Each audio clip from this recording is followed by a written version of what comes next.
She put her last $20 on that counter and said, "I am not leaving." The woman behind it looked at her for a long moment, then picked up the phone and made one call that would change everything. That call led Eleanor Dawson to a struggling ranch in the mountains of Montana, to a quiet cowboy who had lost nearly everything, to a man who looked at her standing alone in the cold and said the words nobody had said to her in 2 years. "You don't have to run anymore." But what she didn't know, what neither of them knew, was that someone had already been watching her, planning, waiting for exactly the right moment to take everything away again. If you have ever trusted the wrong people and paid for it with everything you had, this story is yours. Subscribe. Stay with us, because what happens next on Maverick Ranch will break your heart before it heals it. The bus didn't slow down when it dropped her off. It barely even stopped. The door folded open. Eleanor Dawson stepped down onto gravel with one small suitcase and a paper coffee cup, and before her second foot hit the ground, the door was already closing behind her. She turned around just in time to watch the taillights disappear around the bend in the road. No announcement. No pause. Just gone. She stood there on the shoulder of a Montana highway in the first week of October and did the thing she had trained herself to do in every new place for the last 2 years. She counted what she had. One suitcase, one coat wool, her mother's held together at the left cuff by a safety pin she had found on a bus seat in Nebraska. One folder of documents she kept inside the suitcase between 2 shirts wrapped in a plastic bag in case it rained. And $14 and some change in her coat pocket, which was what remained of the 20 she had started the day with after the coffee. $14. In Montana. In October. She picked up the suitcase and started walking toward the sign that said, Millhaven. Population 412. Someone had crossed out 4 and 13 in black marker and written 412 underneath. Eleanor noticed that and told herself she did not want to know the story behind it. She had enough stories of her own.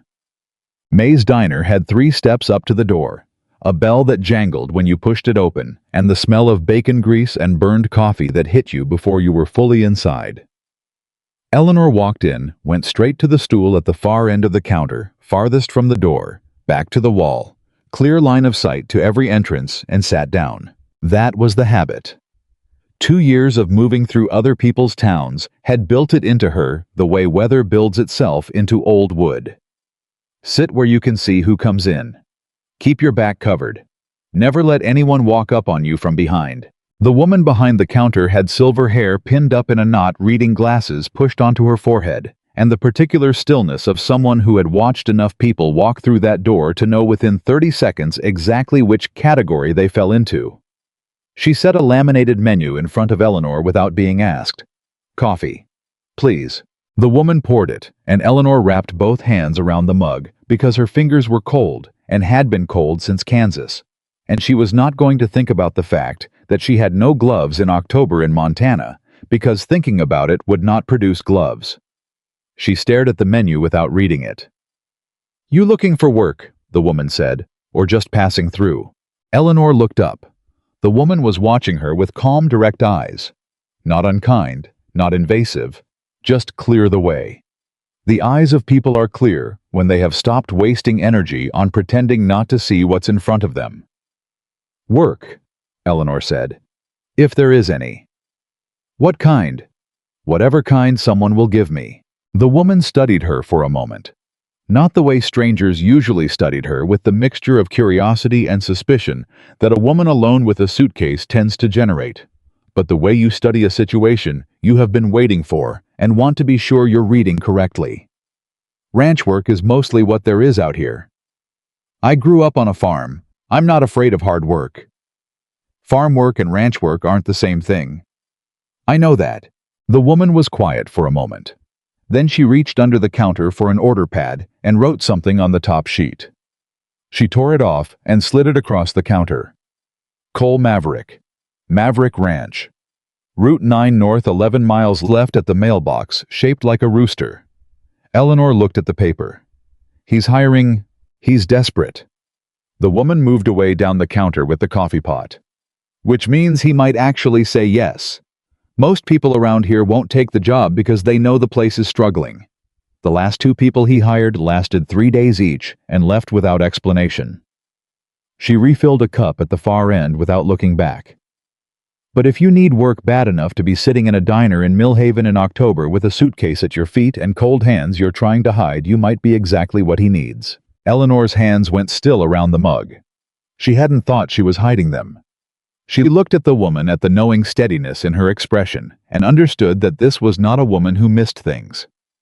"My name is Eleanor Dawson," Eleanor said. "May." The woman didn't extend her hand.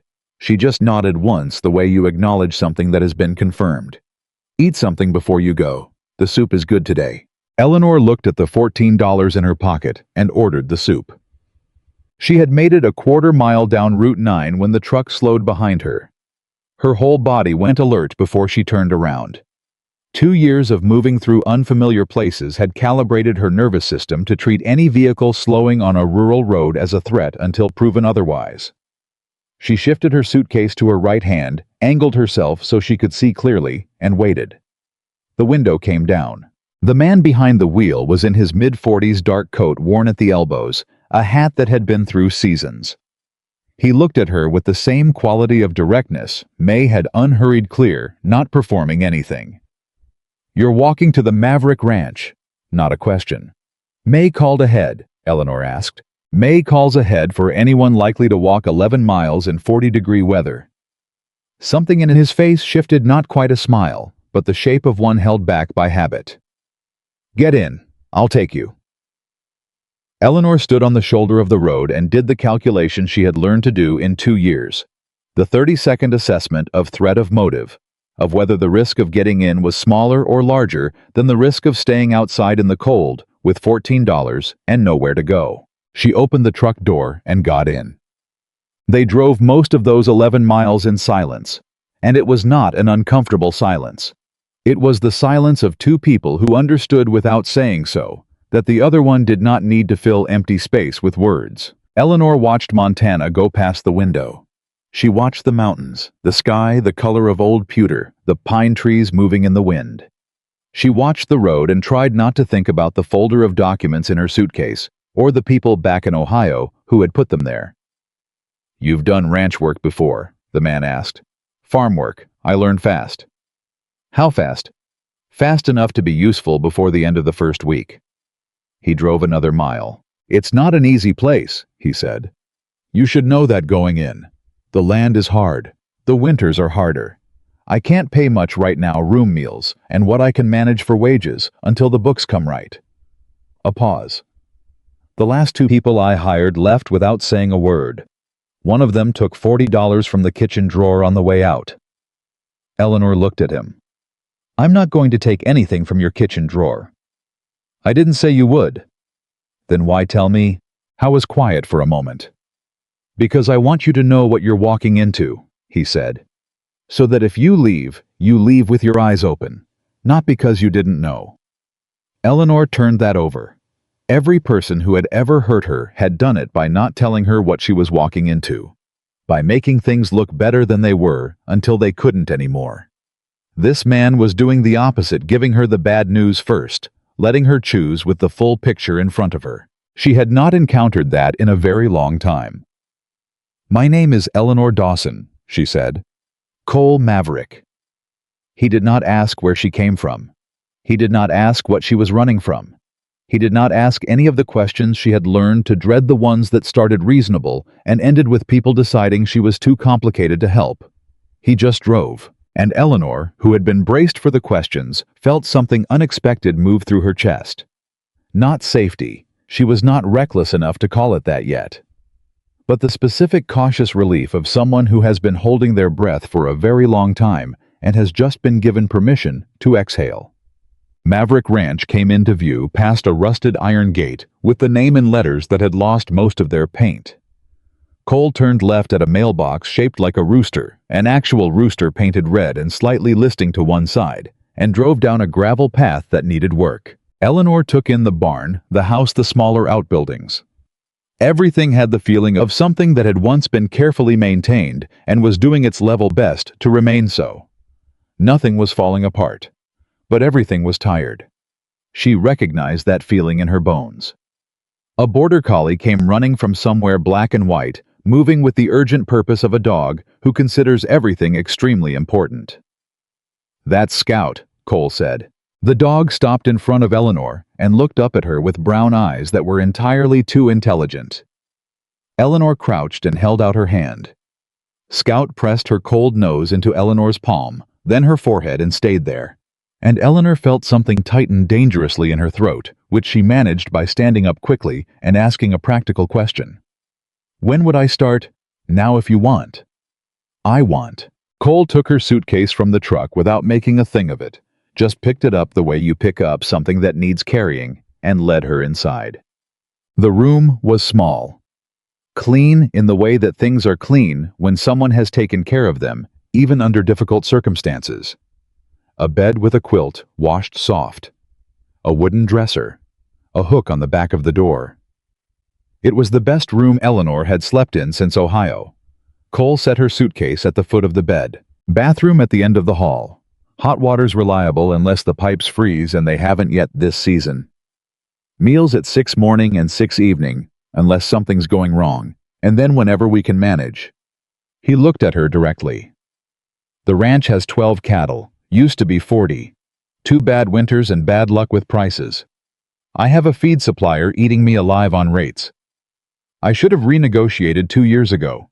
Equipment maintenance, I've been deferring, and a man named Gerald Holt, who owns the land on 3 sides of this property and has been making it very clear he'd like to own this side too. Eleanor went very still. He's been pressuring you to sell. Pressuring is the polite word. Cole's jaw moved slightly. I need someone who can help me figure out the books as much as I need someone who can work the land. Maybe more. You need a bookkeeper as much as a ranch hand. I need someone who can do both. I can do both, Eleanor said. Cole looked at her for a moment.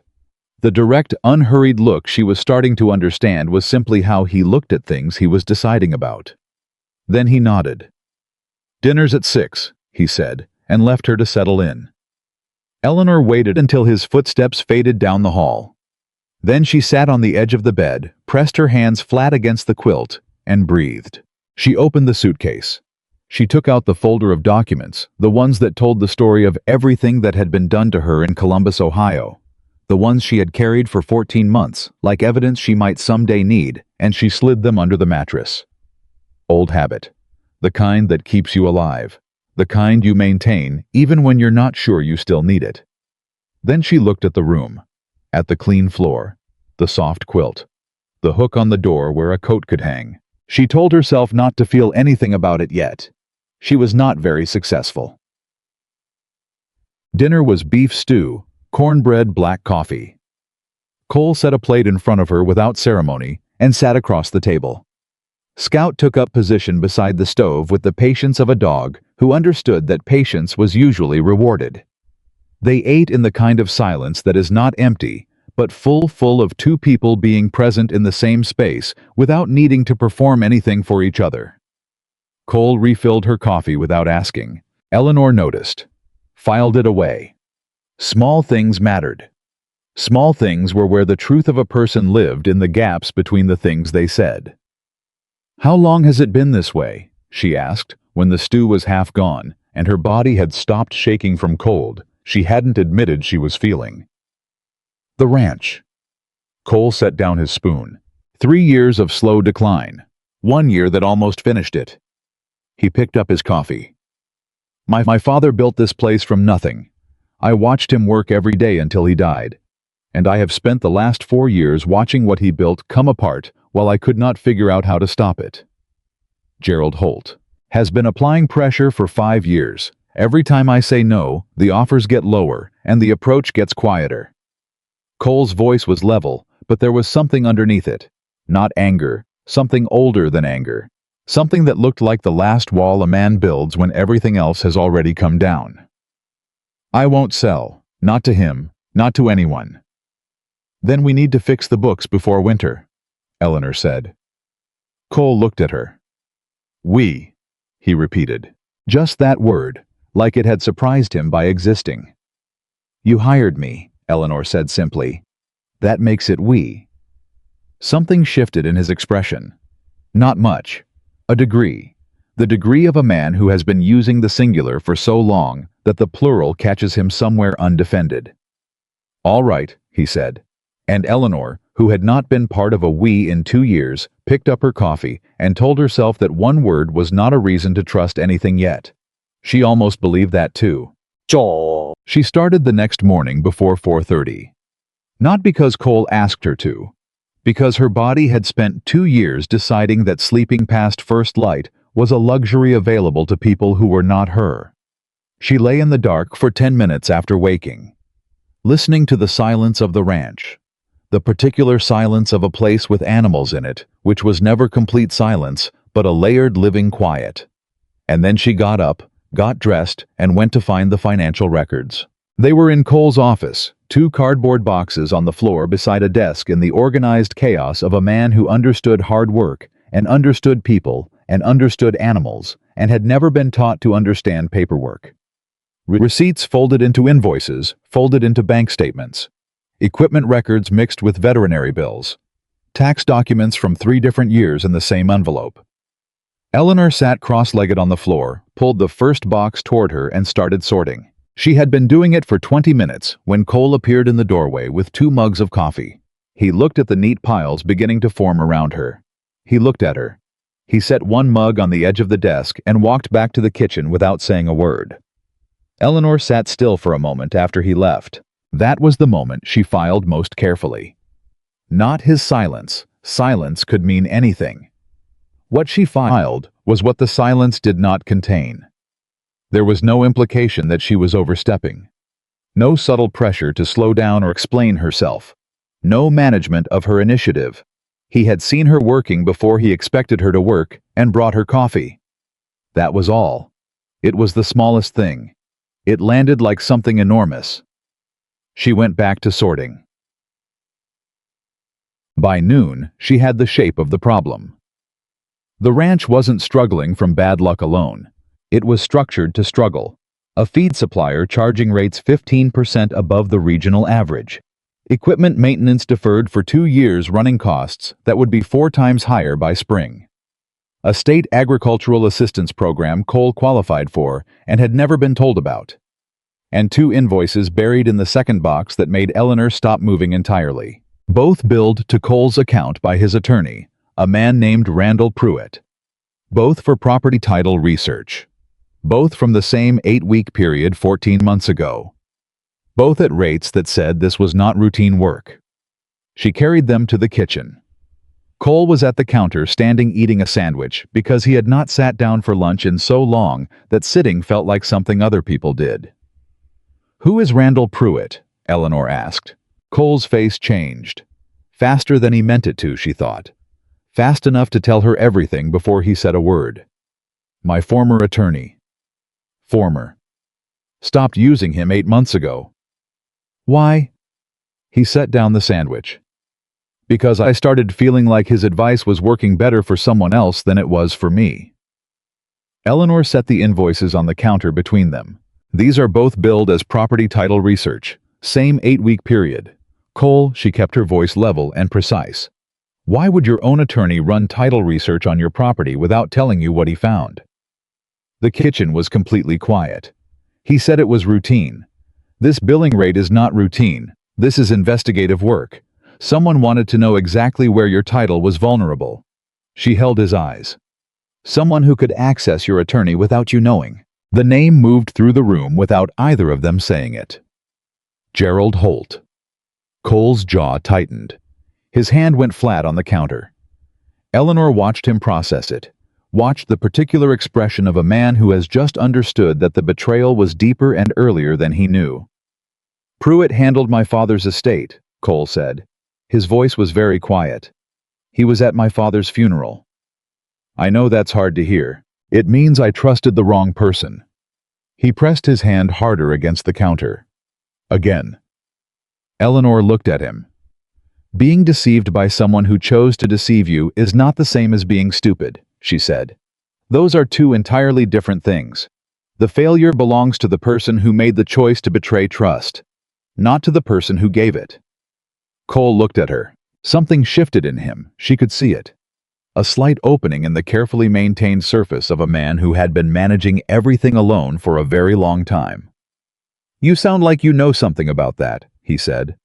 "More than I'd like to," Eleanor said. She did not offer more. He did not ask for it. They stood in the kitchen with the weight of what hadn't been said between them real and present, and then Cole picked up the invoice and put it in his shirt pocket. "What else did you find?" "Bud." She walked him through all of it that afternoon. Every number, every pattern, every place where money had been leaving the ranch in ways that looked like bad luck individually, but looked like something else entirely when you saw them together. Cole listened without interrupting once.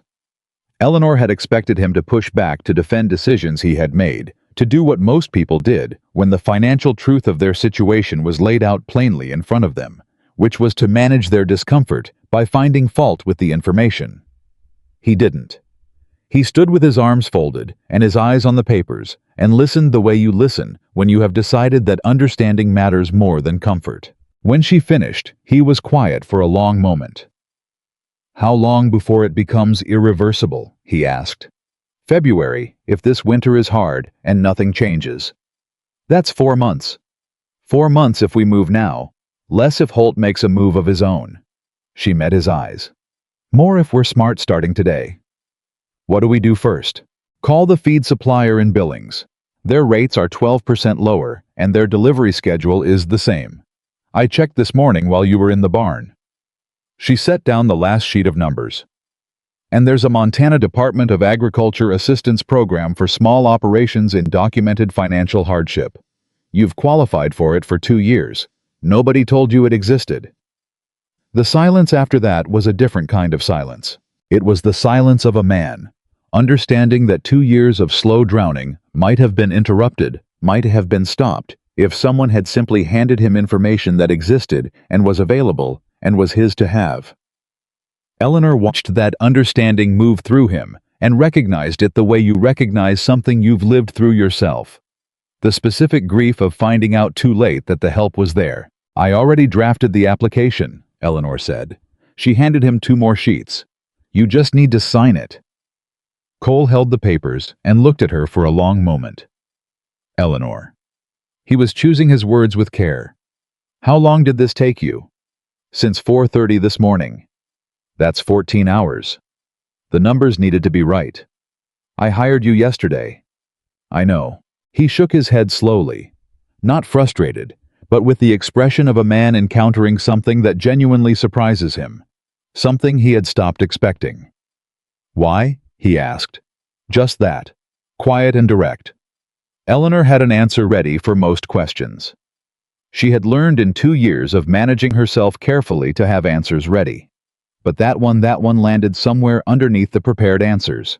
"Because you need it," she said. "And because I am very tired of being somewhere that doesn't need what I have." Cole looked at her for a long moment. Then he picked up a pen from the desk and signed the application. On the morning of Eleanor's 8th day at Maverick Ranch, a truck she didn't recognize came down the drive. She was in the yard when it appeared. She registered it before she meant to the old reflex always on always cataloging. Unknown vehicle, coming too deliberately. 2 men got out. Not Holt, she had looked him up in the county records the day before and knew his face. But the type of men who work for Gerald Holtz. The kind sent to deliver messages that can later be described as not threats. Eleanor kept working. She was fixing a fence post, driving the post driver down with steady, measured force. She did not stop or look up when they approached. She had learned that reacting too quickly gave people information about you. Let them come. Let them speak first. This Cole Maverick's property. She drove the post driver down once more before she looked up. It is. The closer man was maybe 40 broad through the shoulders, with the specific patience of someone who had done this kind of errand many times and had made a careful peace with it. "We represent a party that has made several offers on this property." His voice was pleasant. "We wanted to make sure Mr. Maverick understood that the offer table is still open, and that the current terms are time-sensitive." "Time-sensitive," Eleanor repeated. "The offer won't stay at the current number indefinitely. Things change." Eleanor set down the post driver. She straightened to her full height and looked at both of them with an expression that gave away nothing at all. "I'll make sure he gets the message," she said pleasantly. "Have a good afternoon." A long pause. Deliberate. The kind of pause designed to make you feel small. Then boots on gravel, a truck engine, and they were gone. Eleanor drove the next post into the ground. Her hands did not shake until she was absolutely certain the truck had cleared the property. She told Cole that evening at dinner, the same way she told him everything. Clearly, completely, without editorializing. He listened. When she finished, he was quiet for a moment that stretched longer than usual. "They came to you," he said. "Not the house, not the barn. They came to where you were working. They were watching the property. Or someone told them where I was. The feed store." His voice had gone very still. "When you went in to close the account. The man behind the counter made a phone call while I was waiting for the receipt." Eleanor looked at him. "Cole, this is already further inside your operation than you know. Pruitt, the feed store, these men. This is coordinated. It's been coordinated for longer than the pressure feels like it has." Cole put down his fork. "How do you know how a coordinated campaign like this works?" A pause. She had been moving toward this moment since she arrived. She had known it was coming. She had told herself she would answer it when it came with the same clarity she brought to everything else. "Because it was done to me," she said, "in Columbus, Ohio, by people who had more resources than I did and were willing to use them without limit." She held his eyes. "I know exactly what this looks like in the early stages because I was inside one. And I know what happens if you don't recognize it until it's too late." The kitchen was completely quiet. Cole looked at her across the table, not with shock, not with the sudden recalibration of someone who has just decided they have let the wrong person in. He looked at her with the steady, serious attention of someone who has been handed an important truth and intends to treat it as such. "Tell me," he said quietly, "when you're ready." Eleanor looked at his face, at the steadiness of it, at the complete absence of judgment in it. She was not ready. She was not sure she would ever be entirely ready. But she was more ready than she had been in 2 years, and the difference was sitting across this table from her, watching her with patient, unhurried eyes. "Not tonight," she said. "Soon." Cole nodded. He picked up his fork. He went back to eating. He did not push, did not pry, did not make her feel the weight of what she hadn't said. And Eleanor Dawson, who had spent 2 years believing that everyone who stayed close long enough would eventually use what they found there, sat across the table from a quiet man in a worn coat and felt something shift inside her that she had given up expecting to shift. Not trust. Not yet. Trust was built in layers slowly the way good things are built. But the beginning of it, the very fragile, very real beginning of it. Scout settled at her feet beneath the table, warm and solid, breathing slow and even. Outside, the Montana wind moved through the dark in long passes across the land. And Eleanor did not reach for her coat. She did not glance at the door. She did not calculate the distance to the highway or count what she had left in her pocket. For the first time in 2 years, she sat still and let herself be somewhere. Dinner's at 6. Cole finished, and Eleanor Dawson, who had not eaten a real meal at a real table in longer than she wanted to count, nodded once and told herself she would not make the mistake of feeling grateful too quickly. Gratitude was a door, and every door she had opened in the last 2 years had eventually swung shut on her fingers. She waited until his footsteps faded down the hall before she sat on the edge of the bed. The quilt was soft under her palms. The room smelled like cedar and clean linen, and something she couldn't name immediately, and then she could. It smelled like a place where someone had taken care of things. Not perfectly, but genuinely. She pressed her hands flat against the quilt and breathed. Then she opened her suitcase, took out the folder of documents, and slid it under the mattress. Old habit. The kind you keep even when you're not sure you still need it. Dinner that first night was simple. Beef stew, cornbread, black coffee. Cole set a plate in front of her without ceremony and sat across the table with his own.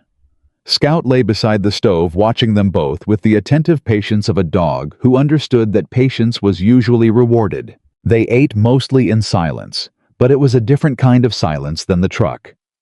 That silence had been two strangers learning each other's edges.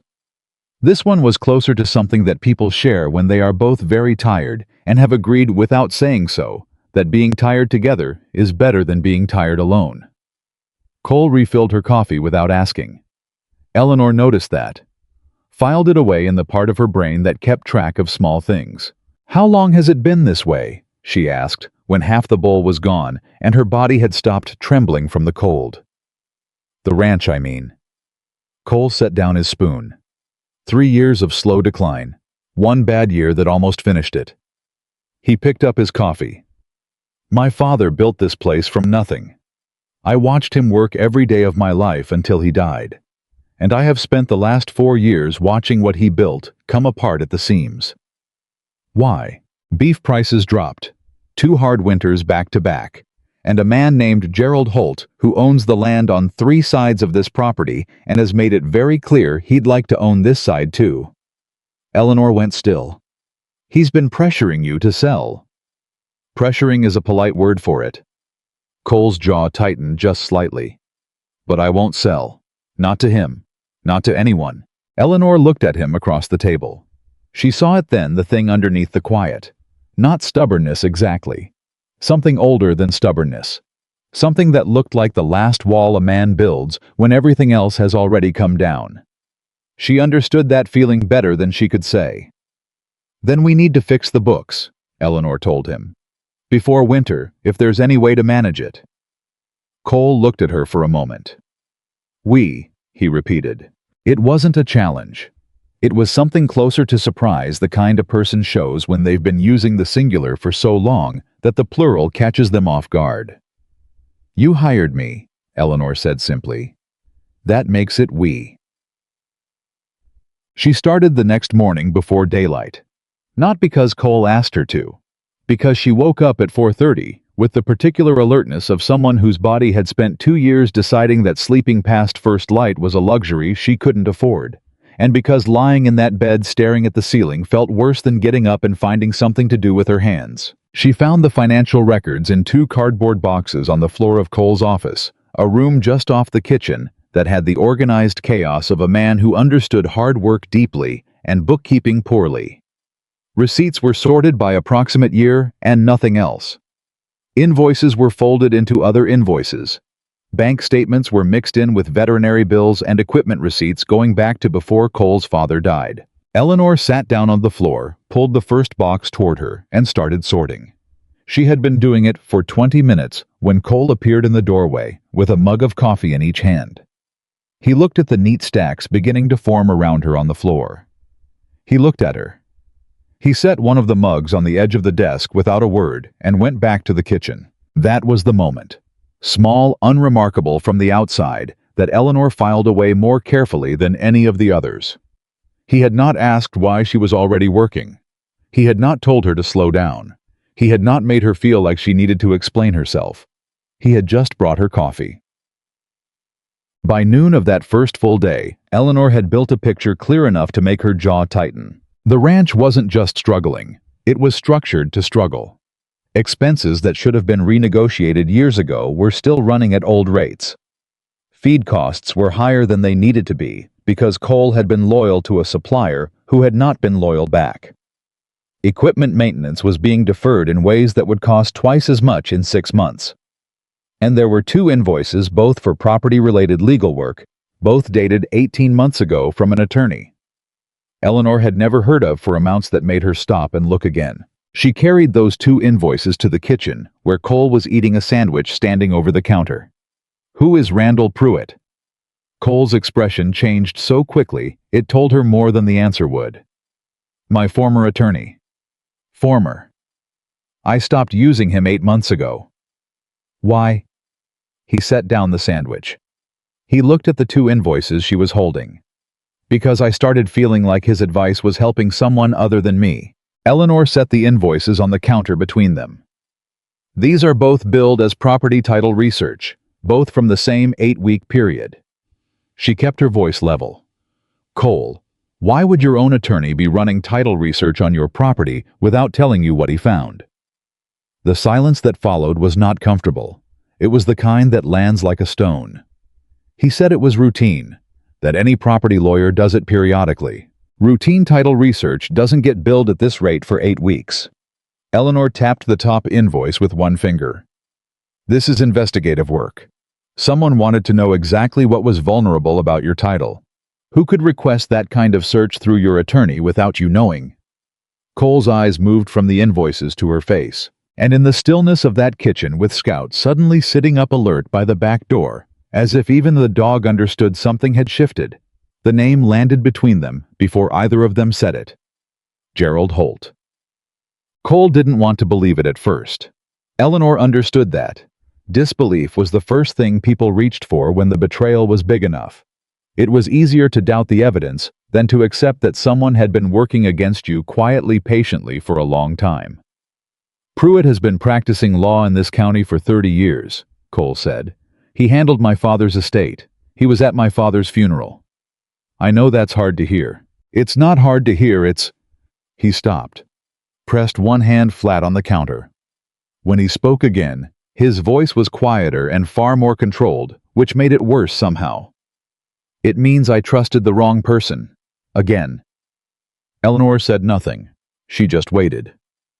My father trusted people too easily. People took advantage of that. I told myself I was smarter than that. He picked up the invoice and looked at it for a long moment. Apparently I wasn't. Being taken advantage of doesn't mean you're not smart.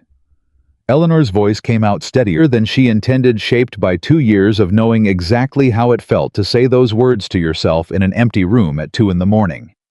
It means someone chose to be dishonest. That's their failure, not yours. Cole looked at her. Something in his expression shifted. Not all the way open. He was not a man who opened all the way easily. She was already learning that, but a degree. A single degree in the direction of something more honest than what he usually let other people see. You sound like you know something about that. I do, Eleanor said. More than I'd like to. She did not offer more than that, and he did not ask for it. They stood in that kitchen with the weight of what hadn't been said sitting between them as naturally as something that had always been there, and then Cole folded the invoice once and put it in his pocket. What else did you find? She walked him through all of it that afternoon. Every number, every pattern, every place where money had leaked out quietly and consistently in ways that individually looked like bad luck, but collectively looked like something else. Cole listened without interrupting, which she had not expected. Most men in her experience interrupted when they felt like the information was outrunning their comfort.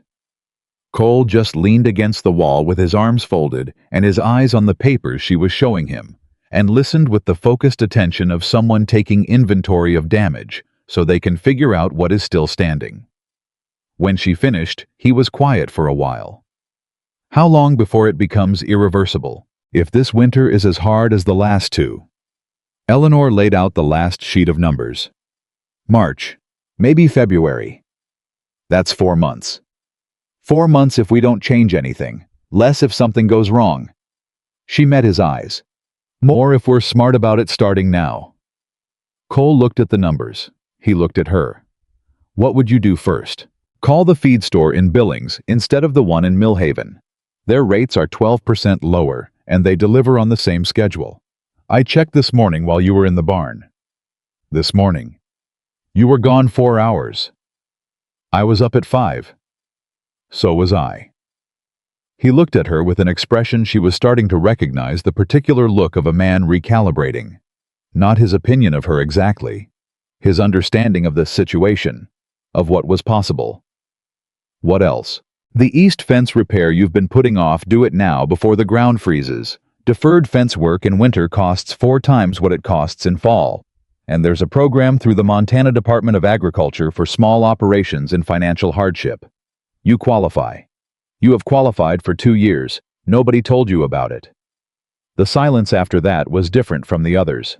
It was the silence of a man realizing that 2 years of slow drowning might have been avoided if someone had handed him a lifeline. Eleanor watched him process, watched the thing move across his face, that people show when they understand both what was lost and what might still be salvageable. and she recognized it because she had felt it herself.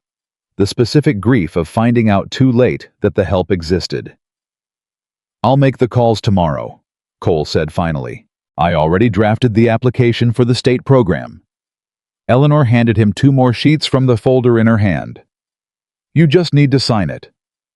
For a moment he just held the papers and looked at her. "Eleanor." He seemed to be choosing words carefully. "How long did all of this take you?" "Since 4:30 this morning." "That's 11 hours. The numbers needed to be right. I hired you yesterday." "I know." He shook his head slowly, not in frustration, but in the manner of someone encountering something that genuinely surprises them and who is not quite sure what to do with the surprise. "Why?" he asked. Just that. One word, quiet and direct. And Eleanor, who had prepared herself for every difficult question except the honest ones, felt something tighten in her throat. "Because you need it," she said. "And because I am very tired of being somewhere that doesn't need what I have." Word got around Millhaven, the way it always does in small towns, which is to say, almost immediately, and with minor embellishments. By the end of Eleanor's first week, May had told 3 customers at the diner that Cole Maverick had hired a woman nobody knew anything about. By the end of the second week, those 3 customers had told 10 more, and the story had grown an extra layer. She was from back east. She had a past nobody could pin down.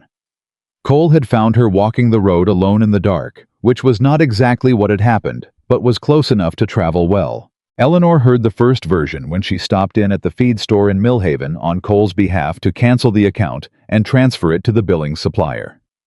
The man behind the counter, heavy-set with a red face, and the specific unfriendliness of someone whose business was about to lose a regular customer, looked at her with an expression that combined dislike and curiosity in equal measure. "You're the one working out at Maverick Ranch." "I am." "Closing this account. Transferring it. To Billings." He said the word like a verdict. "Their rates are better. Cole's family has done business here for 30 years. And in 30 years your rates have gone up 40%, while Billings went up 12. Eleanor kept her voice perfectly even. "I'm not here to argue about it. I'm here to close the account and collect the last receipt. Cole asked me to be polite about it." The man looked at her for a moment. Something moved behind his eyes, calculation reassessment. "You're not from here." "No." "Where are you from?" "Somewhere else." She extended her hand for the receipt. "The account balance, please." He printed it slowly, which she suspected was deliberate, and handed it to her with the energy of someone who intended to remember this moment unfavorably. Eleanor thanked him anyway and walked out. She was halfway to the truck when she heard the voice behind her. "Miss Dawson?" She turned. It was a woman she didn't recognize, well-dressed by Millhaven standards, with the particular posture of someone who was accustomed to being noticed and took mild offense when they weren't. Late 50s silver blonde hair, a coat that cost more than Eleanor's entire suitcase of belongings.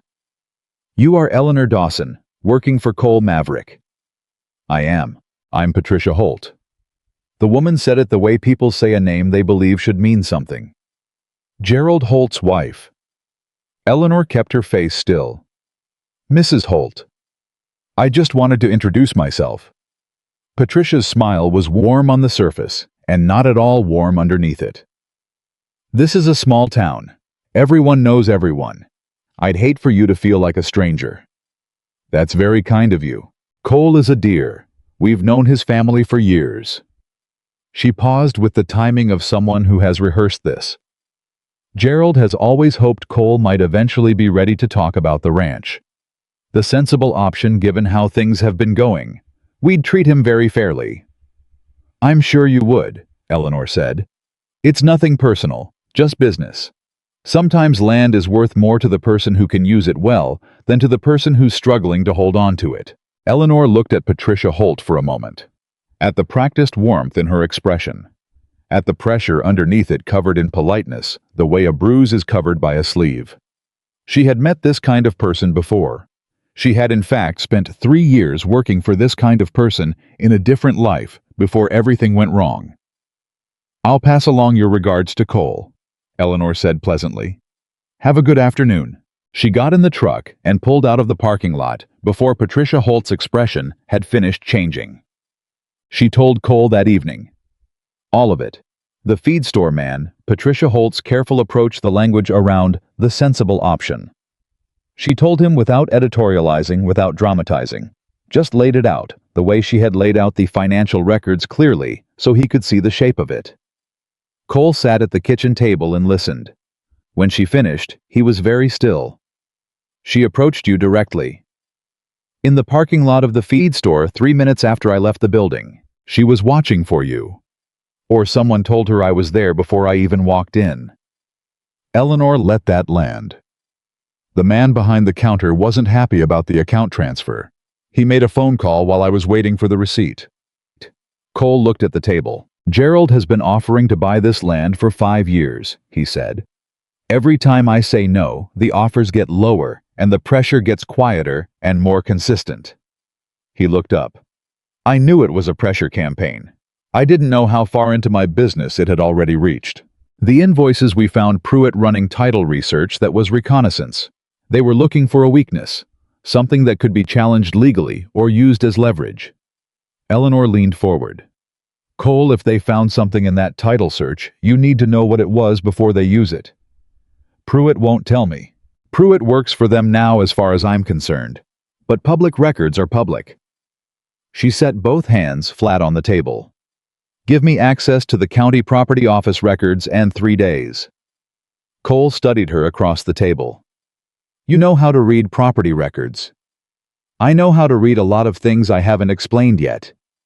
He held her gaze for a long moment. In any other relationship, in any other situation, a man might have pushed, that might have said, tell me, who are you? What aren't you saying? Where did you come from? And why won't you explain yourself? The question was right there between them, visible as anything. Cole didn't ask it. 3 days, he said instead. The first visitor came on a Tuesday. Eleanor was in the yard working. She had taken over the east fence repair because the hired hand Cole had used occasionally, a teenager from town named Dex, had pulled a muscle in his shoulder and couldn't manage the post driver when a truck she didn't recognize pulled down the drive. 2 men got out. Not Gerald Holt. She had looked him up in the county records and knew his face now, but the type of men who work for Gerald Holt's. The type that show up to deliver messages they will later claim weren't threats. She kept working. She didn't stop or look up immediately, which she had learned was more effective than reacting too quickly. Let them come to you. Let them speak first. This Cole Maverick's property. It is. Eleanor drove the post driver down once hard before she looked up. The man closest to her was maybe 40, heavy through the shoulders, with the patient meanness of someone who had been doing this particular kind of errand for a long time and had made a peace with it. We're looking for him. He's not here. When will he be back? I don't know. She set the post driver down and straightened up fully and looked at both of them without any visible concern. Can I help you with something? The 2 men looked at each other. We represent a party that has made several offers on this property, the first man said.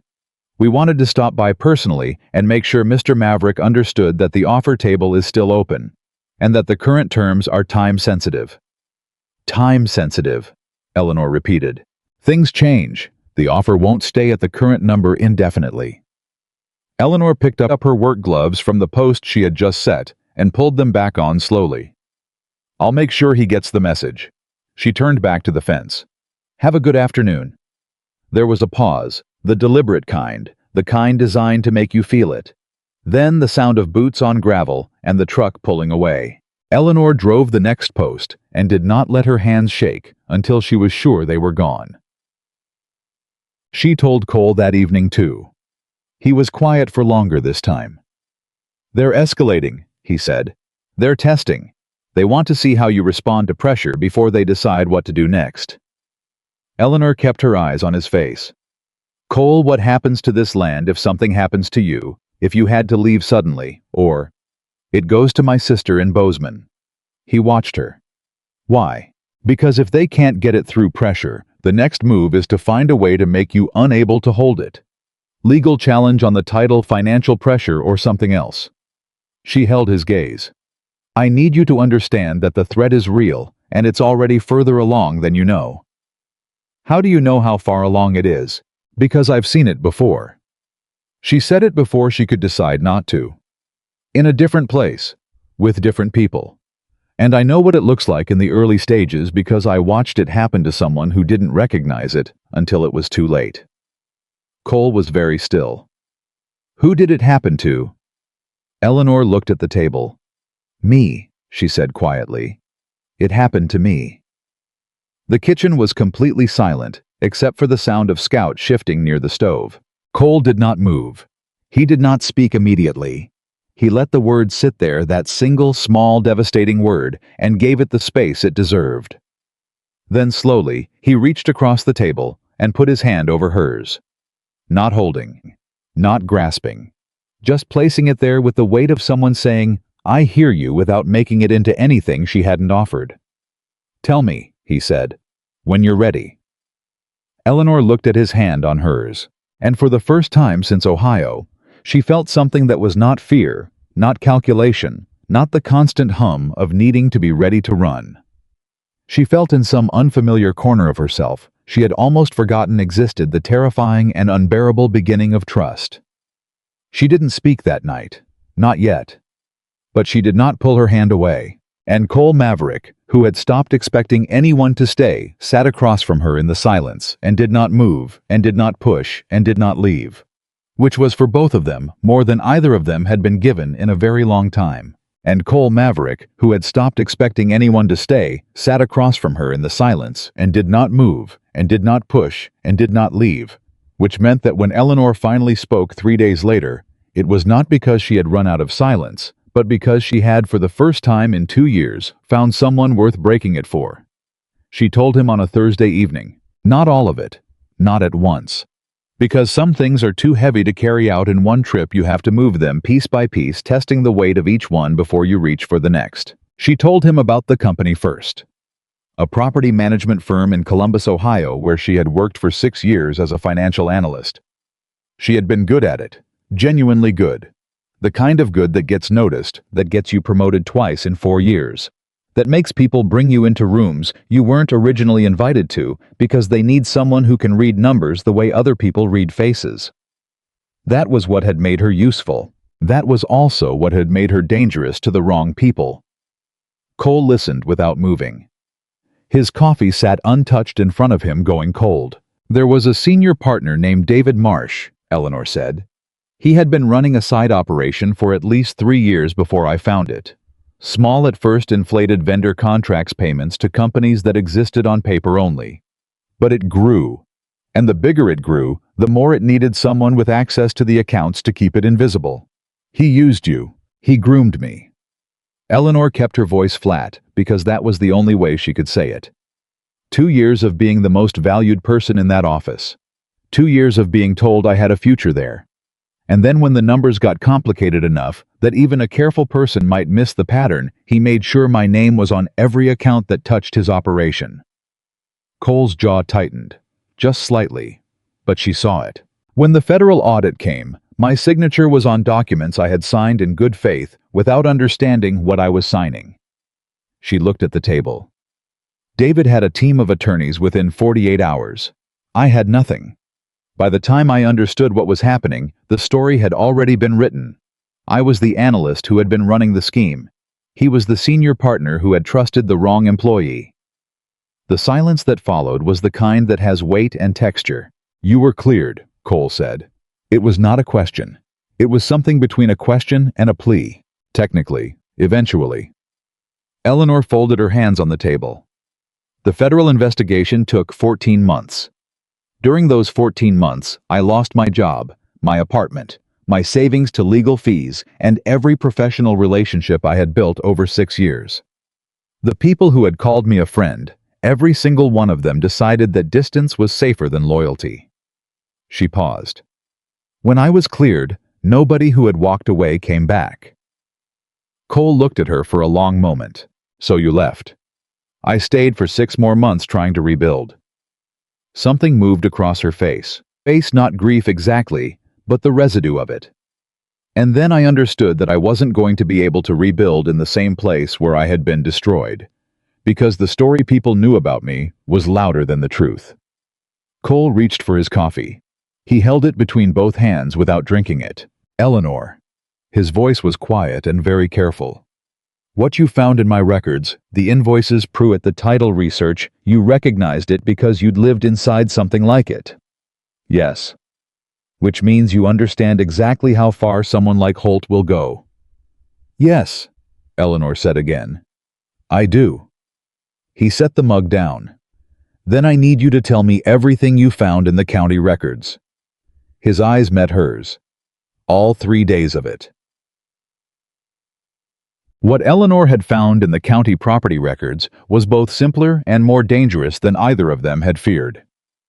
The original deed to Maverick Ranch, filed by Cole's grandfather in 1962, contained a boundary description that relied on a creek marker, a standard practice of the era when physical landmarks were used instead of GPS coordinates.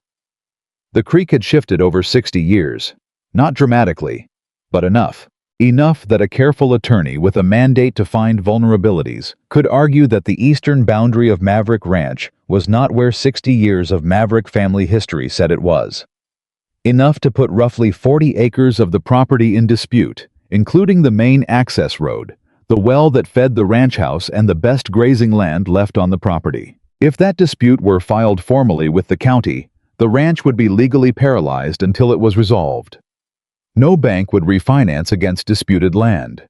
No creditor would extend terms on a property in litigation. The feed store debt, the equipment loans, the back taxes. Cole had been managing month to month. All of it would become immediately due. Eleanor had found the survey records. She had found the original deed. She had found 2 documents filed by Randall Pruitt's office with the county assessor's office. Not a formal dispute, not yet, but preparatory filings. The kind that get done quietly weeks or months before the actual claim, so that when the claim arrives, it moves fast. She laid it all out for Cole on the kitchen table with the documents beside it. He sat very still throughout. When she finished, he didn't speak for a full minute. He looked at the documents, the way you look at something that confirms the worst thing you suspected, and Eleanor understood that look completely because she had worn it herself. "They're waiting," Cole said finally. "They file that claim when I'm most vulnerable. Winter. When cash is tightest, when the stress is highest, when the most likely outcome is that you'd rather settle than fight. How long do I have before they file? Based on the preparatory documents, my best estimate is 4 to 6 weeks. They'll want to wait until after the first hard freeze, but before Christmas, when courts slow down and you'd have the least time to respond." Cole stood up from the table. He walked to the window and stood with his back to her, and Eleanor watched his shoulders, the set of them, the tension running through them, and gave him the moment, because it was his to take. When he turned back around, something in his face had changed. The heaviness was still there, but underneath it something had hardened into a different shape. "What do we do?" Eleanor had been waiting for that question. She had been building toward it for 3 days. "We file first," she said. "Before they do, we get an attorney, not Pruitt, someone from outside the county, and we petition the court for a boundary survey on our terms. If we file the petition first, we control the narrative. The dispute becomes our legal action, not theirs. And we document every approach they've made, every invoice Pruitt billed your account for, every visit from their people. We build a record that shows this wasn't a legitimate boundary question. It was a coordinated effort to manufacture leverage." Cole looked at her. "You've thought about this for 3 days." "I've thought about this for 3 days," she confirmed. "This will cost money we don't have." The Montana Legal Aid for Agricultural Properties program covers 60% of legal costs for small operations in documented financial hardship. You qualify. I already checked. She held his gaze steadily. "We can do this, Cole." He looked at her for a long moment, long enough that Eleanor became aware of the particular vulnerability of having just laid out a plan that said, "I have been thinking hard about how to save something that isn't mine to save, and I am not ashamed of that." "Why are you doing this?" Cole asked. Not accusatory, not suspicious, just honest the way only very direct people can be honest. Eleanor held his gaze. Because I know what it looks like when someone tries to take something that isn't theirs, she said. And because you gave me a place to land when I had nothing. And because some things are worth fighting for. She paused. Even if they're not yours yet. The last two words sat in the air between them. Neither of them addressed them directly. But they stayed there visible to both of them, and neither of them moved to take them back. I'll call Billings in the morning, Cole said. I know an attorney. He's straight. Good. Eleanor started gathering the documents. Because we need to move fast. She did not expect the storm to come that week. Nobody did. The forecast had said cold and dry through the end of November, which in Montana meant exactly nothing, because Montana weather makes its own decisions and announces them approximately 40 minutes before they arrive. The first sign was Scout. The dog had been restless all morning, moving from room to room, pausing at windows coming to find Eleanor, and then going back to the door. Animals read pressure changes in the air, the way people read words, and Scout was reading something that was making her deeply unhappy. Eleanor noticed. She went to find Cole in the barn. Scout's been anxious for 2 hours. Cole looked up from the hay he was moving. He looked at the dog who had followed Eleanor and was now standing in the barn doorway with her ears flat. He set down the hay and walked to the barn door and looked at the sky. Eleanor watched his face. Get the secondary feed into the barn, he said. Everything that's in the outer storage, now. His voice had shifted, not into panic, but into the particular focused efficiency of someone who has survived enough hard weather to know exactly when to stop thinking and start moving. How bad? If Scout is that worried, he was already pulling on his heavier coat. Bad. They worked for 3 hours straight. Feed moved from the outer storage to the barn. Water tanks checked and insulated. The cattle, 12 of them, each one representing a cost Cole couldn't absorb, losing moved from the outer field into the main barn enclosure. The horses settled and double-fed. Every piece of equipment that could be moved under shelter moved. Eleanor had never done most of this before, but she had spent 2 months watching how the ranch worked, asking questions.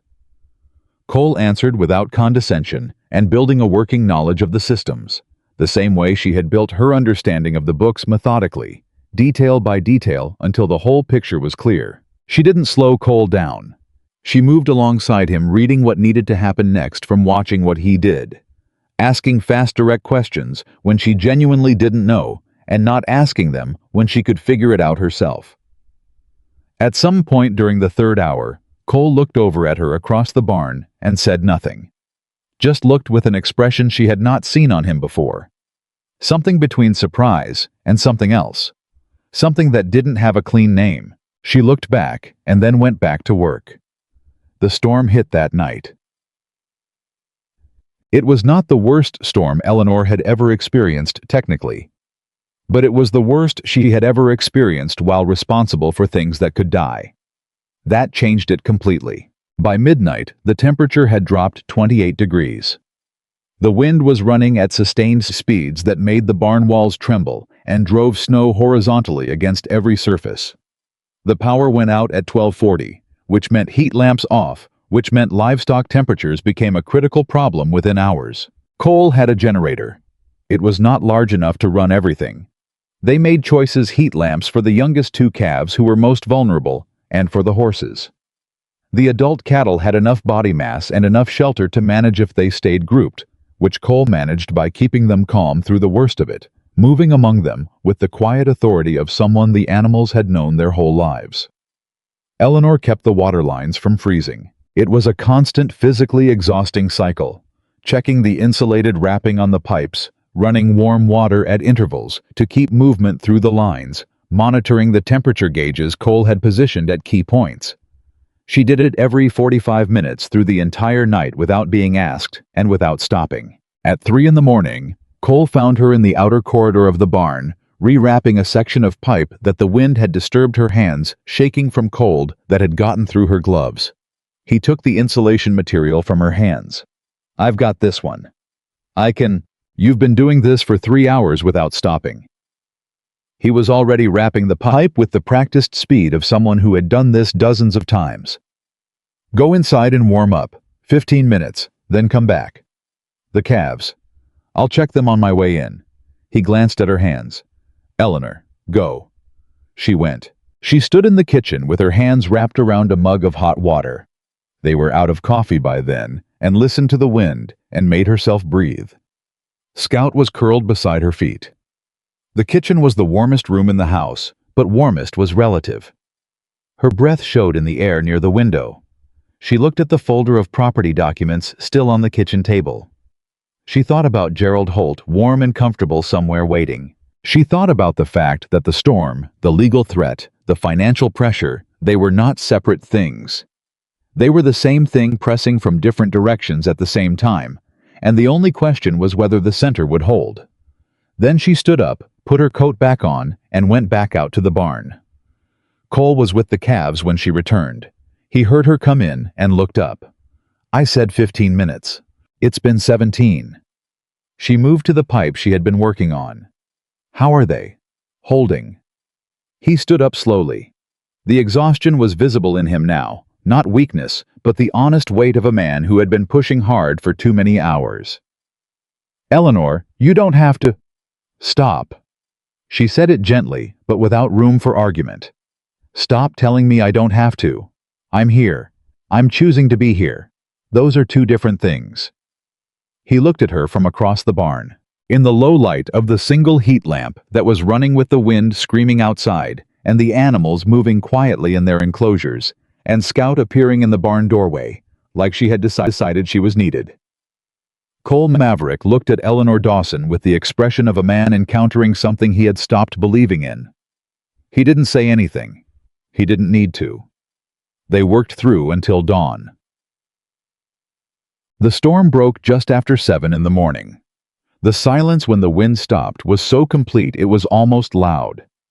Eleanor was in the barn checking on the calves when it happened, and she stood still for a moment, just listening to it. That absolute crystalline quiet that follows a night of chaos, and felt something release in her chest that she hadn't realized she had been holding. All 12 cattle were alive. Both horses were fine. The calves were cold but stable. The pipes had held. She walked out of the barn and stood in the yard and looked at the damage, the drifts, the debris, the equipment that had been moved too late and would need attention. And then she heard footsteps behind her, and Cole came to stand beside her. They stood side by side without speaking for a moment. All of them, Eleanor said. All of them, Cole confirmed. The relief in his voice was so raw it was almost painful to hear. Eleanor understood it. When you have already lost so much, the things that survive feel like more than survival. They feel like proof of something. She was still looking at the yard when Cole said quietly, I haven't made it through a winter storm without losing something in 3 years. Eleanor looked at him. You didn't do it alone this time. Something moved in his face. He looked at her, and then away, and then back again with the careful attention of someone making sure they are seeing what they think they are seeing. No. His voice was low. I didn't. They were still standing there when the truck appeared. It came down the drive too fast for road conditions, which was the first sign that something was wrong. The second sign was that Eleanor didn't recognize it. The third sign was that it pulled right up to the edge of the yard close enough to be a statement, and the man who got out was not one of the two who had come before. He was older, heavier. He wore a coat that cost more than the truck he was driving, which meant the truck wasn't his or wasn't his usual. He had the face of a man who was accustomed to getting what he wanted, and had developed over years of getting it a specific and practiced contempt for people who were slow to understand that. Eleanor knew without being told. Gerald Holt looked at Cole first, then at Eleanor with the assessing expression of someone totaling up an inventory. Cole. Not a greeting. An acknowledgement. Gerald. Cole's voice was perfectly level, which Eleanor was learning was the thing that happened when he was most controlled and least comfortable. Interesting time for a visit. I heard the storm hit you hard out here. Holt looked around the yard with the specific kind of concern that is not concern at all. Wanted to make sure you were all right. We're fine. Good, good. Holt put his hands in his coat pockets. I also wanted to talk to you about something while I was out this way. A matter of... His eyes moved to Eleanor. Some property business. You can say what you have to say in front of Eleanor. Holt looked at her again. She held his gaze without expression. There's a boundary issue I've become aware of, Holt said. Regarding the eastern section of your property. My attorneys have looked at the original deed, and they have some concerns about the accuracy of the boundary description. Cole said nothing. I want you to know that I'm not interested in a legal fight. Holt's voice had settled into the register of practiced reasonableness. That's expensive and slow and painful for everyone. I'd much rather we find a solution that works for both of us. And what solution do you have in mind? The property has been struggling, Cole. That's not a secret. An offer that's fair, that lets you walk away with something, instead of losing everything in a legal dispute, that's a better outcome than what a court battle gives you. He paused. Especially after a winter like this one. The timing of it the morning after the storm, before they'd even had a chance to rest, was not accidental. Eleanor saw Cole absorb that understanding and watched something in him go very, very quiet. She stepped forward. Just one step. Mr. Holt, she said. I'm Eleanor Dawson. I'm the financial and administrative manager for Maverick Ranch. Holt looked at her with the specific surprise of a man who had not expected her to speak at all. We're aware of the boundary question in the 1962 deed. Eleanor continued in her cleanest, most professional voice. We've retained outside legal counsel in Billings. We filed a petition for independent boundary survey with the county court the day before yesterday, which means any competing claim your attorneys file will be subordinate to our existing petition. She kept her eyes on his face. We've also compiled a complete record of the communications between your office and the former ranch attorney, including the title research invoices that were billed to Cole's account without his knowledge or informed consent. The yard was very quiet. Holt's expression had not changed on the surface, but something behind it had shifted the way ice shifts before it cracks, subtle, structural, irreversible. I don't know what you think you've found. We found enough. Eleanor's voice did not waver. And everything we found is now on file with our attorney in Billings, along with a statement of the pattern of conduct, the timeline, and the names of everyone involved, including Mr. Pruitt. A muscle in Gerald Holt's jaw moved. He looked at Cole. Cole looked back at him with the calm, unhurried expression of a man who has just realized for the first time in 3 years that he is not standing alone. I think we're done here, Gerald, Cole said. Holt held his gaze for a moment. Then he looked at Eleanor one more time, the look of a man recalculating, reassessing, deciding whether the position has become untenable. He turned and walked back to the truck. He did not say goodbye. The truck went back down the drive slower than it had come. Eleanor and Cole stood in the yard until the sound of it was gone. Then Eleanor let out a breath that seemed to come from somewhere very deep. The petition, Cole said slowly. You actually filed it. 2 days ago, the morning after you said you'd call your attorney. Eleanor turned to look at him. I drafted everything and drove to Billings while you were in the barn. Your attorney signed off on it by noon. Cole stared at her. You drove to Billings without telling me. You had enough to worry about. Eleanor. He stopped. Something in his expression broke open just slightly, not into anything dramatic, but into something honest and unguarded that she suspected very few people ever saw. You went to Billings by yourself, filed a legal petition, and then came back and spent all night keeping my pipes from freezing. The order was reversed, actually. Pipes first, then Billings, then the storm. She looked back at the barn. We should check on the calves again. Eleanor. She stopped. I was looking at her with that expression, the fully open one, unguarded, that she was starting to understand was the most honest version of him. The one he kept underneath all the quiet. Nobody has ever... He stopped again, pressed his mouth together, started over. In a very long time I have been very alone on this land. Eleanor looked at him. You're not anymore, she said.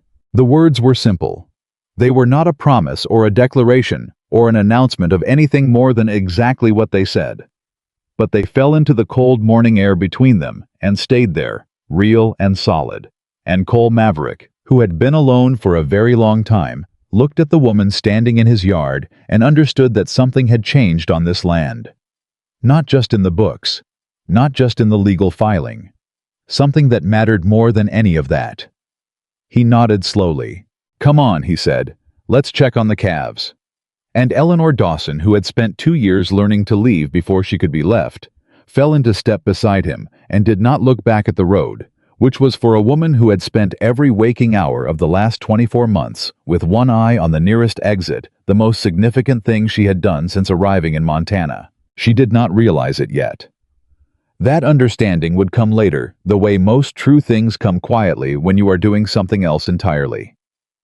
What she realized first was that the calves were going to be fine. Both of them. The smaller one that had worried her most through the night were standing and feeding by the time she and Cole got back to the barn.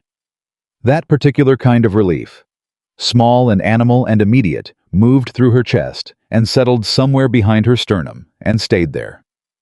Cole stood beside her watching them and said nothing for a long moment. "They made it," he said finally. "They did." He turned and looked at her with that expression she was starting to know, the one where he was deciding something. Not about her exactly, about whether to say what he was actually thinking. "Go sleep," he said. 3 hours at least. I mean it. The east fence still needs... Eleanor. His voice was patient and absolutely firm. "You have been awake for 27 hours. The fence will be there when you wake up. Go." She looked at the calves one more time. Then she walked back to the house and lay down on the bed with her coat still on, and was asleep inside of 90 seconds. She woke to the sound of voices. Not in the house outside. 2 of them. One was Cole's. The other she didn't recognize. Male, louder than necessary in the way of someone who had decided that volume was a form of authority. Eleanor sat up. Listened. The voices were coming from somewhere near the front of the house. She checked the clock on the nightstand. She had slept almost exactly 3 hours. She stood, straightened her coat, and walked to the front of the house. Through the window she could see Cole standing in the yard. Beside him was a man Eleanor had not seen before, tall with a county sheriff's department jacket, and the studied neutrality of someone who had arrived carrying something uncomfortable and was trying not to show it. She went outside. Both men looked at her. The deputy she could read his badge from 5 feet shifted his weight slightly. "Ms. Dawson," Cole said, and his voice had the particular tightness that told her the situation required her to be completely present immediately. "Deputy," Eleanor said. "Ma'am." The deputy looked between them. "I was just explaining to Mr. Maverick that our office has received a formal complaint regarding a boundary survey petition filed in Billings 2 days ago." Eleanor kept her face neutral. "A complaint from whom?" "Gerald Holt's legal office." The deputy looked genuinely uncomfortable, which was the only thing about him that made Eleanor trust him even slightly. "Mr. Holt is alleging that the petition was filed using fraudulent documentation, specifically that certain property records were altered before being submitted to the court." The silence after that was sharp enough to cut. Eleanor felt Cole go still beside her. "That is a false allegation," Eleanor said. "I understand that's your position." "That is not my position. That is a fact." Eleanor folded her hands in front of her. Every document submitted with that petition was sourced directly from the county property office's own records. "I have the original access logs, the document request receipts, and a complete chain of custody for every piece of paper that went to our attorney in Billings. None of it was altered." The deputy looked at her steadily. "Ms. Dawson, do you have legal standing to act on behalf of this property?" "I have a signed letter of authorization from Cole Maverick, designating me as administrative manager with full authority to act on property and financial matters." She had drafted that document 6 weeks ago, and Cole had signed it the same day she drafted it, because Cole was the kind of man who did not need 3 conversations to make a decision when one was sufficient. "I can have it in front of you in 40 seconds. The deputy blinked. "That would be helpful, yes."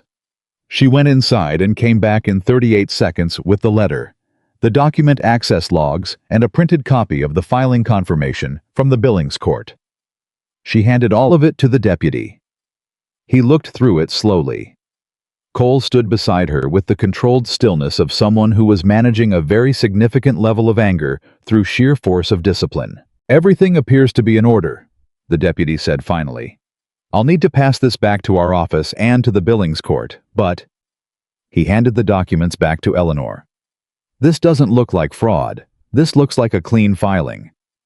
Because it is. The deputy nodded slowly. He looked at Cole. Mr. Maverick, I'd recommend your attorney in Billings file a formal response to Holt's complaint directly with the court. This came through our office because Holt's people filed it as a criminal complaint which... He paused, and Eleanor caught the flicker of something in his expression that was not quite impartiality, which is a significant escalation. I understand, Cole said. If you have documentation of prior conduct patterns of pressure communications, third-party approaches now would be the time to make sure your attorney has all of it. He said it as a procedural suggestion. Eleanor filed it as what it actually was, a deputy who lived in this county and knew this land, and did not particularly like what Gerald Holt had been doing on it for years, who had just handed them a directional signal wrapped in professional language. Thank you, deputy, Eleanor said. He touched the brim of his hat and went back to his vehicle. Eleanor and Cole watched him go. The moment the vehicle turned out of the drive, Cole's composure changed not into anger, but into something more complicated. He turned to look at her with an expression that was trying to process too many things at once. He filed a criminal complaint. He's afraid, Eleanor said. That's what this is. We moved faster than he expected, and he's afraid, so he escalated. She kept her voice even. It's actually a good sign. You only make a move that aggressive when you're trying to knock someone off balance because your primary plan is failing. It's a criminal complaint, Eleanor, against you, against us, which has no basis and will go nowhere, especially now that the deputy has our documentation. She met his eyes. Cole, this is what they do. I've watched it happen. You can't let it rattle you because that is exactly what it is designed to do. He looked at her for a long moment. Does it rattle you? She considered that honestly. Yes, she admitted. But I know what to do when I'm rattled. That's different. Something in him released just slightly. The set of his shoulders changed by a degree. Call Billings, Eleanor said. Right now, before he files anything else. Cole pulled out his phone and walked inside. Eleanor stood in the yard for a moment alone, and allowed herself exactly 30 seconds of the fear she had not shown him. Felt it move through her cold and familiar, the particular fear of someone who had been through a version of this before and knew exactly how much damage it could do. Then she breathed out and walked inside to help him make the call. The attorney in Billings was a man named Warren Cross, 60 years old, third-generation Montana lawyer, with the unflappable directness of someone who had been in too many courtrooms to be impressed by aggressive legal posturing from anyone. Cole had him on speakerphone at the kitchen table, while Eleanor laid out the full documentation in front of them. Filing a criminal complaint over a civil survey petition is theater, Warren said. It's designed to scare you and delay the process. The court will see through it. What I need from you is everything you have on Pruitt's involvement and the timeline of Holt's approaches to the property. We have all of it, Eleanor said. A brief pause on the line. You're the Eleanor Dawson who filed the original petition paperwork. I am. Cole, this woman is worth keeping. Warren's voice had the warmth of someone paying a professional compliment to a colleague. The filing was clean. The chain of custody was documented. Whoever taught her property law did a good job. Nobody taught me, Eleanor said. I read the statutes. Another pause. When did you read the statutes? The first 3 days I was here. Cole looked at her across the table. There was something in his expression she didn't quite have a name for yet. Something that was still learning what it was. I need everything on Pruitt by end of day, Warren said. And I want the record of every contact from Holt's people, dates, descriptions, witnesses, if you have them. We're not just defending against his complaint. We're filing a counter-complaint for coordinated interference with property rights. I want to do it before Friday. You'll have everything by noon, Eleanor said. They ended the call. The kitchen was quiet for a moment. You read the Montana property statutes, Cole said, in the first 3 days. I needed to understand the situation. That's 300 pages of legal code. I read fast. She was already pulling documents toward her to begin organizing them for Warren. And I have good reasons to understand what land rights mean. Cole was quiet for a moment. Eleanor. He waited until she looked up. I need to say something, and I need you to actually hear it. She set down the papers and looked at him. What you have done for this ranch in the last 2 months, the books, the suppliers, the legal filing last night, this morning. None of it was in any job description. None of it was what I hired you for. He held her gaze. I need you to know that I see it. All of it. And I need you to know that whatever happens with Holt, whatever Warren files, whatever the court decides, this place is better because you are here. And I am not saying that because I'm grateful for the work. Eleanor looked at him. Something in her chest tightened in the way it does when you have been careful about a thing for a very long time, and someone reaches past your defenses and touches it anyway. Cole, let me finish. His voice was quiet and very steady. I am saying it because somewhere in the last 2 months, I stopped thinking about this ranch as something I am trying to keep from falling apart, and I started thinking about it as something worth building. And I need you to know that those are not the same thing. And the difference, he paused, the difference is you. Eleanor sat very still. She had prepared herself for many things in her life. She had prepared herself for difficulty, and for loss, and for the specific loneliness of being someone the wrong people had tried to diminish. She had not prepared herself for this, for a man who said exactly what he meant, slowly and clearly, without wanting anything back except for her to receive it honestly. I don't know how to do this well, she said finally. Being somewhere, staying. I have been moving for so long that I have forgotten what it feels like to not be ready to leave. I know. I might... She stopped, started again. I might do something wrong. I might get scared and make a bad decision. So might I. He held her gaze. I have been doing this alone long enough to have developed a specific set of ways of getting in my own way. I'm not asking you to be perfect, Eleanor. I'm asking you to stay. The words settled in the room between them like something that had been in the air for weeks and had finally found a place to land. Eleanor looked at this man, at the steadiness of him, at the quietness that was not distance, but depth, at the particular courage of someone who had been hurt enough to understand the risk and was making the offer anyway.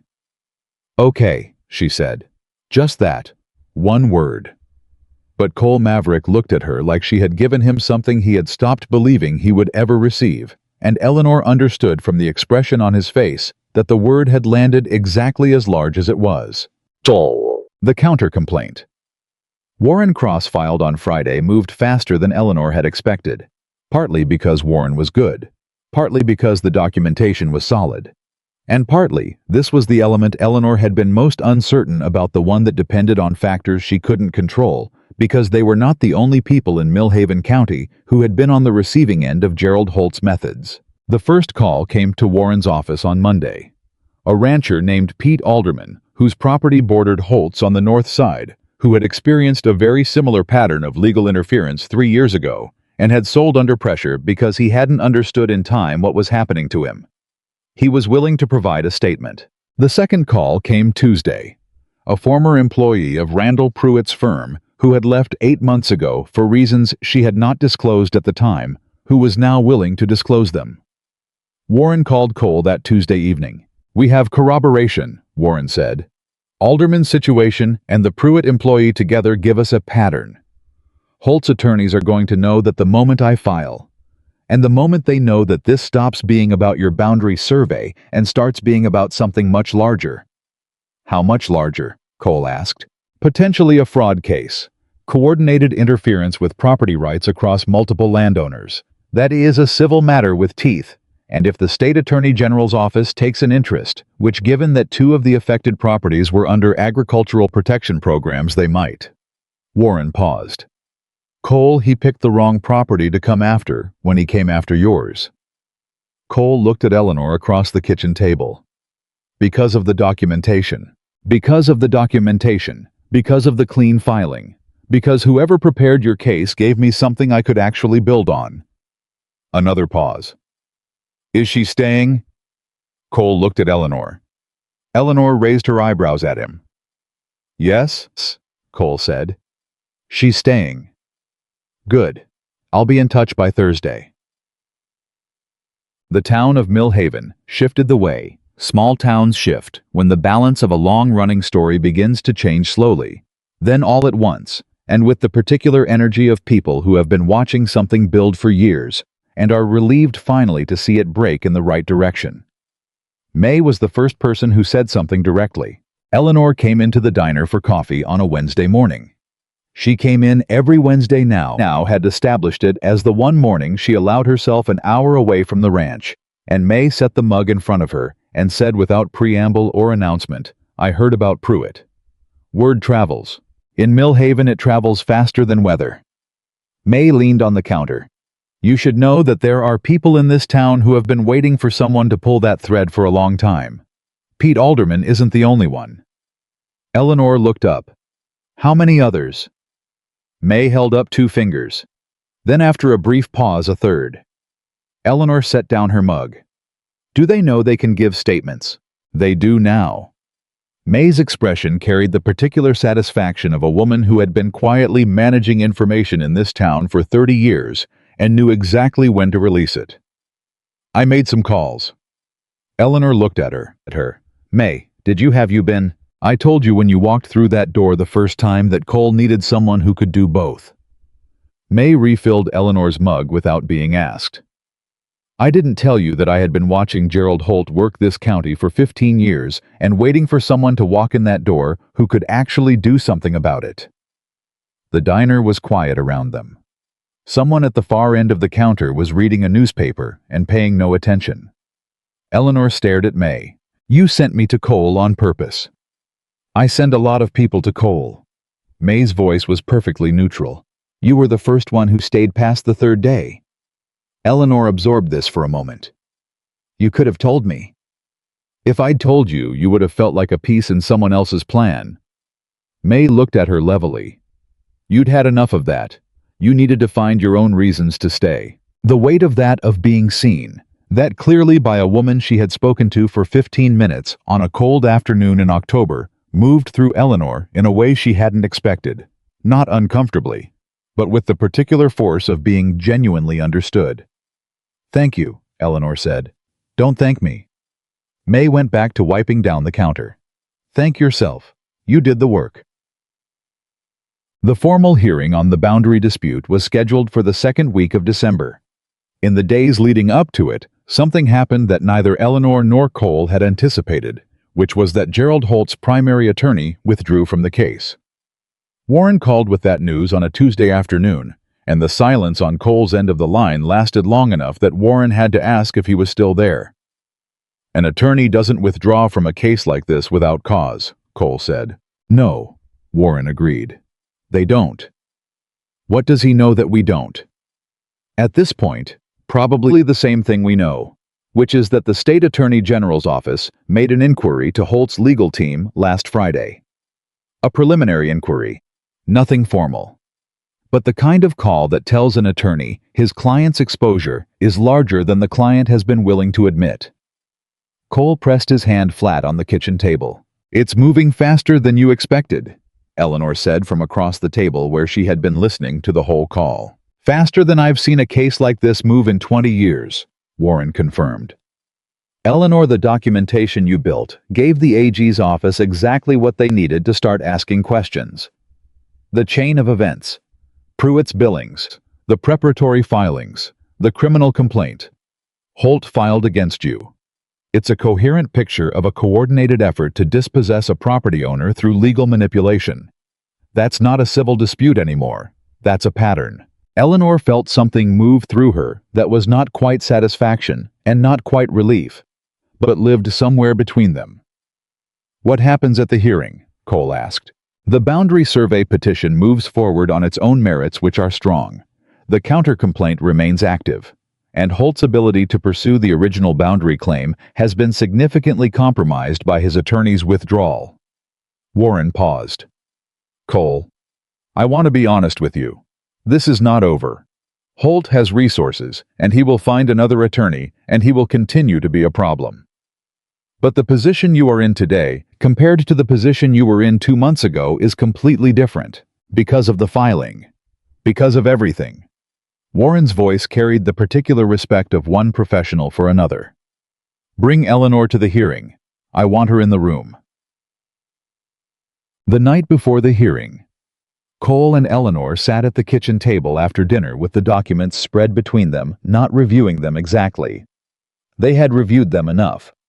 Just sitting with the fact of them. With the weight of what the next morning would bring. Scout was at Eleanor's feet. The house was quiet. "Are you nervous?" Cole asked. "Yes." Eleanor didn't hesitate. "Are you?" "Yes." He looked at the documents. "But it's a different kind of nervous than I've had before. Before I was nervous the way you are when you're losing something. This is—" He searched for the word. "This is nervous the way you are when something is actually at stake." Eleanor understood the distinction completely. "Cole." She looked at him. "Whatever happens tomorrow, the hearing, the counter-complaint, all of it, this ranch is not the same place it was 2 months ago. Not just the books or the legal position. The whole—" She gestured slightly imprecisely at the space around them. "The whole shape of it is different."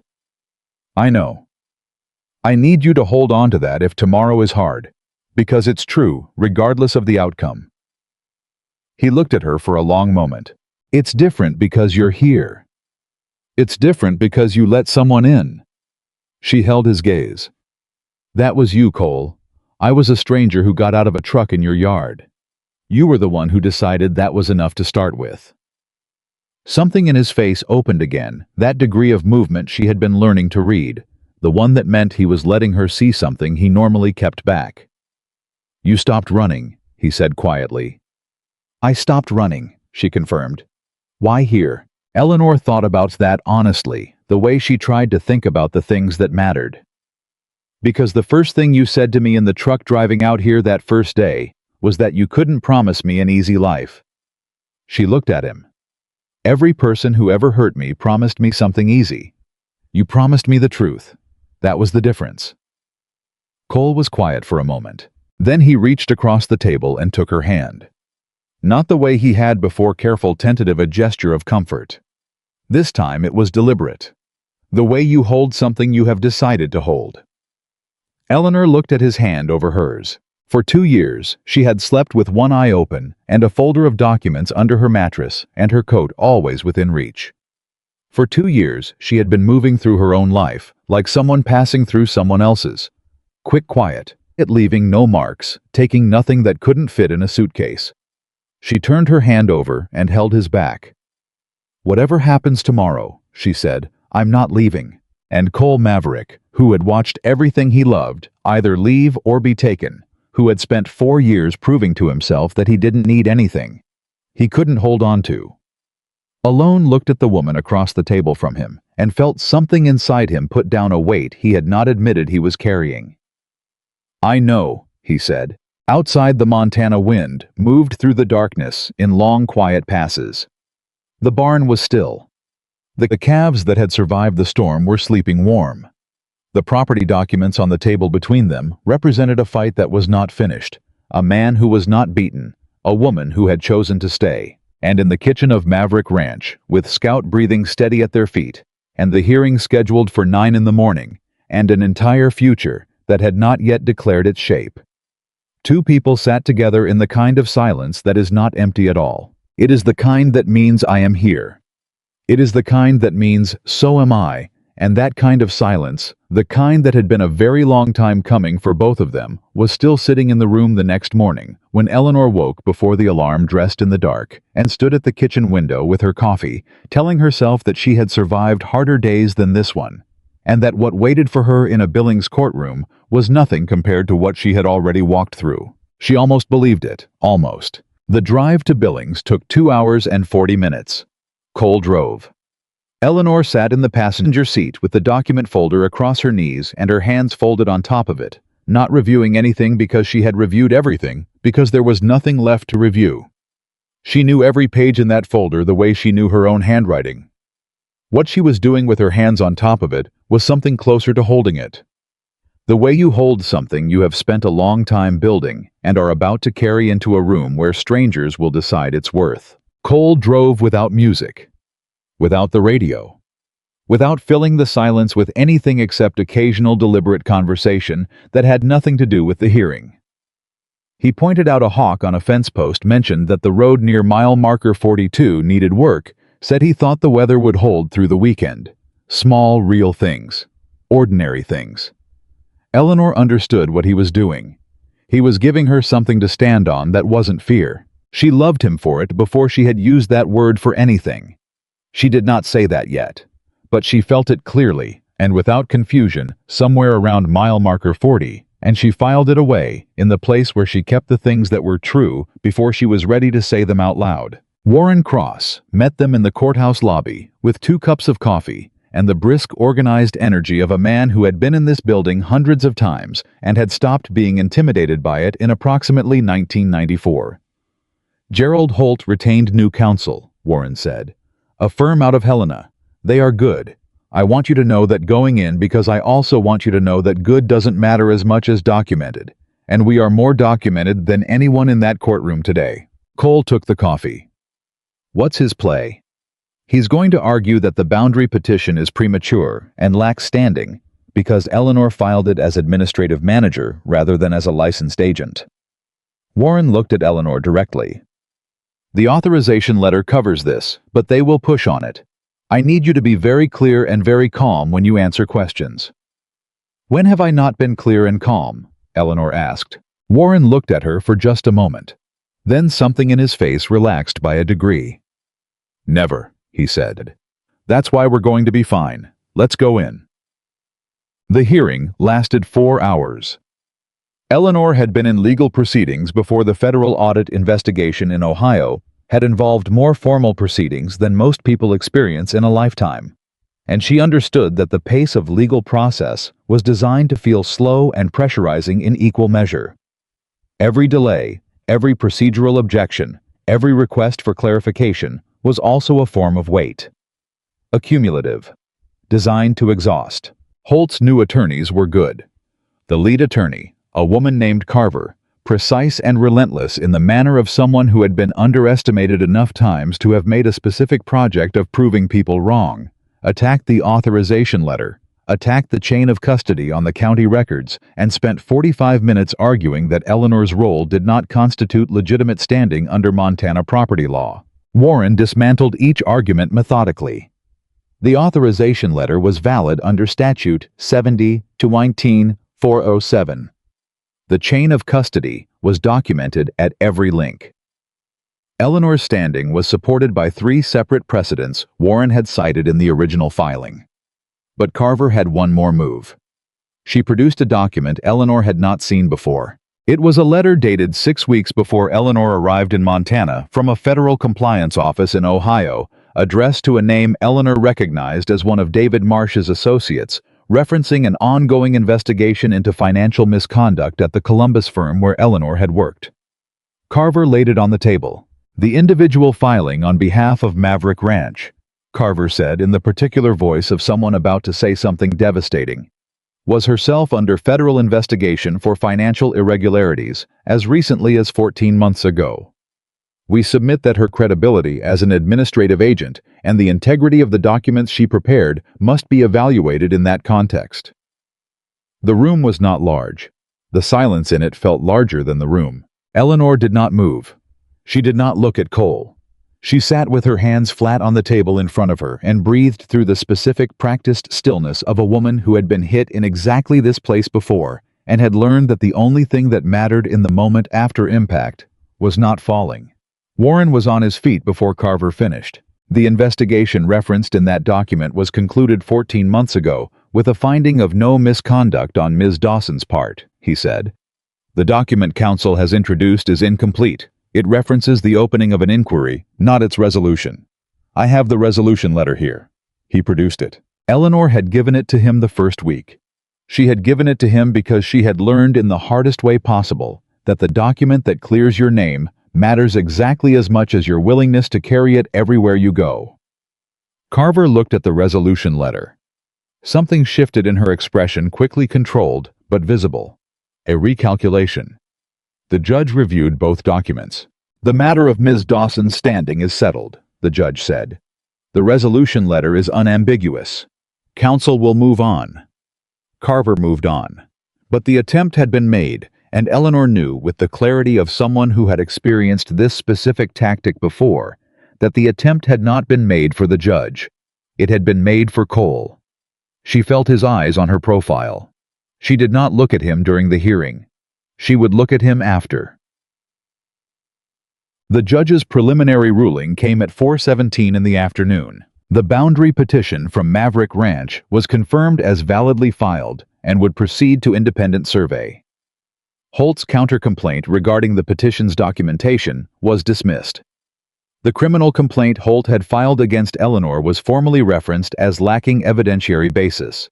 A phrasing Warren had explained beforehand was as close as a judge could come to calling something what it was, without using the word retaliatory. Warren shook Cole's hand. He shook Eleanor's hand. He looked between them with the expression of a man who had seen many cases over many years and could tell when the outcome meant something more than the legal question. "This isn't finished," he said. "The survey process takes time. Holt's attorneys will look for other angles, but the foundation you've built is solid." He picked up his briefcase. "Go home, get some sleep.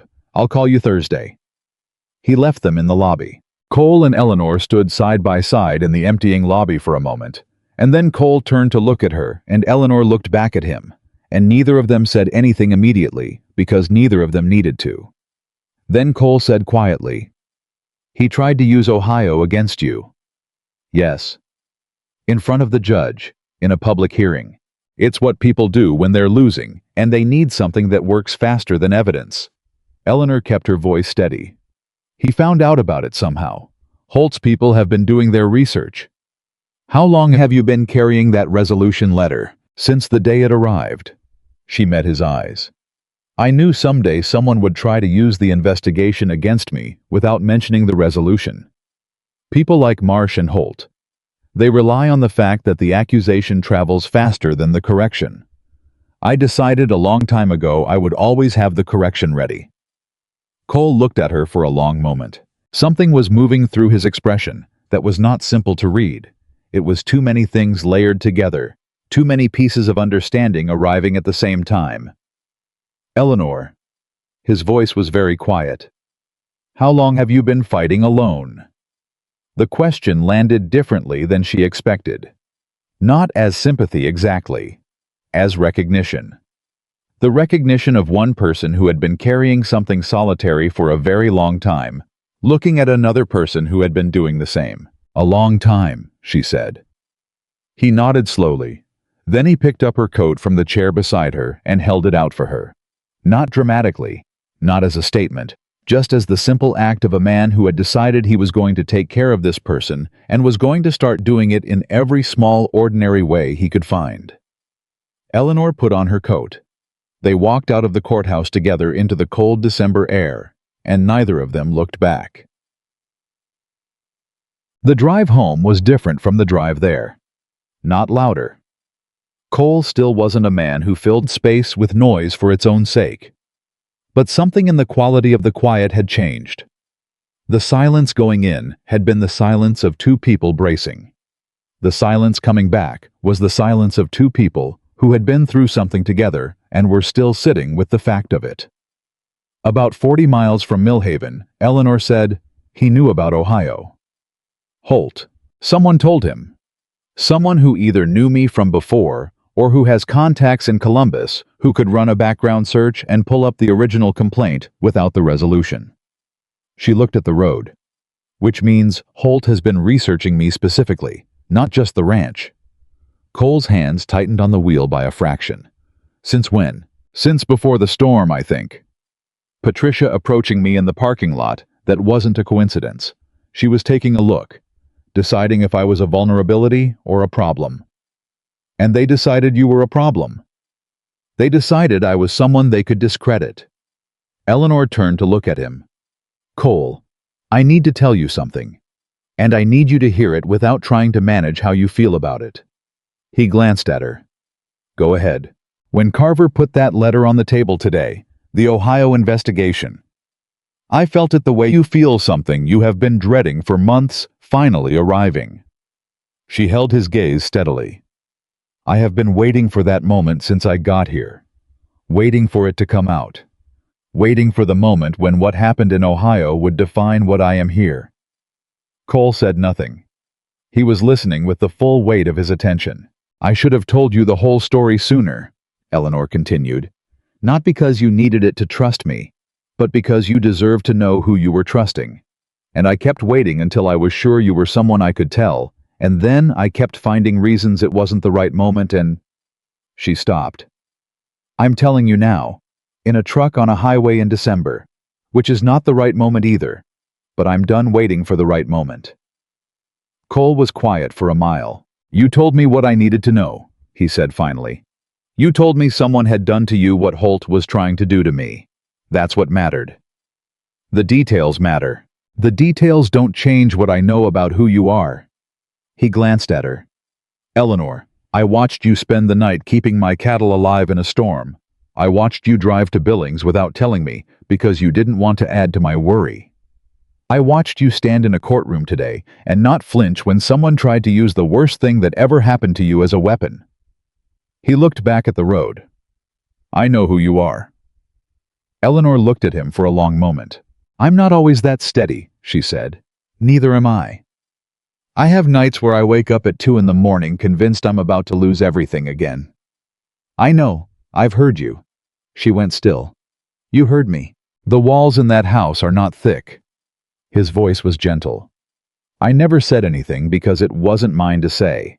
But I heard you, and I understood it, and I made sure the porch light was on, because I figured if you needed to leave the room for a while, it was better to be able to see.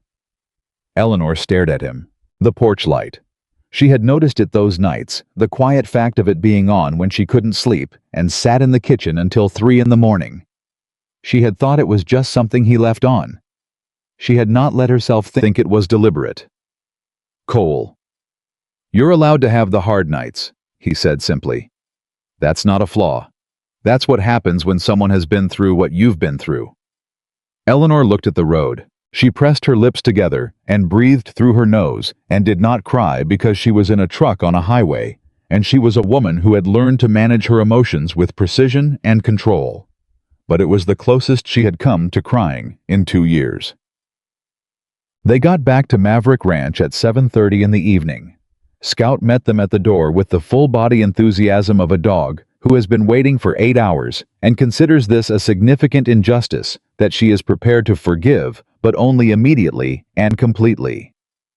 Eleanor crouched and let Scout press her head against her palm, and felt as she always did in that particular moment, the uncomplicated kindness of it. Cole checked the barn while Eleanor heated the soup she had made the night before in anticipation of coming home, too tired to cook. When he came back inside, she had 2 bowls on the table, and the kitchen was warm, and it looked, she realized with a start, exactly like a home. Not a place she was staying temporarily. Not a room she was renting against the next departure. A home. Hers and his together without ceremony, without announcement, in the way that real things become real gradually and then all at once. Cole sat down across from her. They ate. Halfway through dinner, Cole said, Warren thinks the full survey will confirm our boundary. I think so too. The 1962 deed description was imprecise, but not inaccurate. With modern GPS coordinates establishing the creek's original channel through historical records, the boundary holds. Eleanor looked up. It was always going to hold. Holt's attorneys knew that. The strategy was never to win the boundary dispute. It was to use the dispute to drain you financially and emotionally until you couldn't fight anymore. Which didn't work. Which didn't work, she confirmed. Cole looked at her across the bowl of soup. Because you were here. Because we were both here. She held his eyes. Don't do that thing where you make me the reason for everything. You held this ranch together for 4 years before I arrived. I helped. The work was already yours. He considered that for a moment. I'll allow it, he said, something in his voice. The dry, precise warmth of it made Eleanor laugh. A real laugh. The kind that surprises you because it comes up from somewhere you forgot existed. Cole looked at her like he was memorizing the sound. I don't think I've heard you laugh before, he said. I haven't had a lot to laugh about for a while. You should do it more. Give me more reasons, Eleanor told him.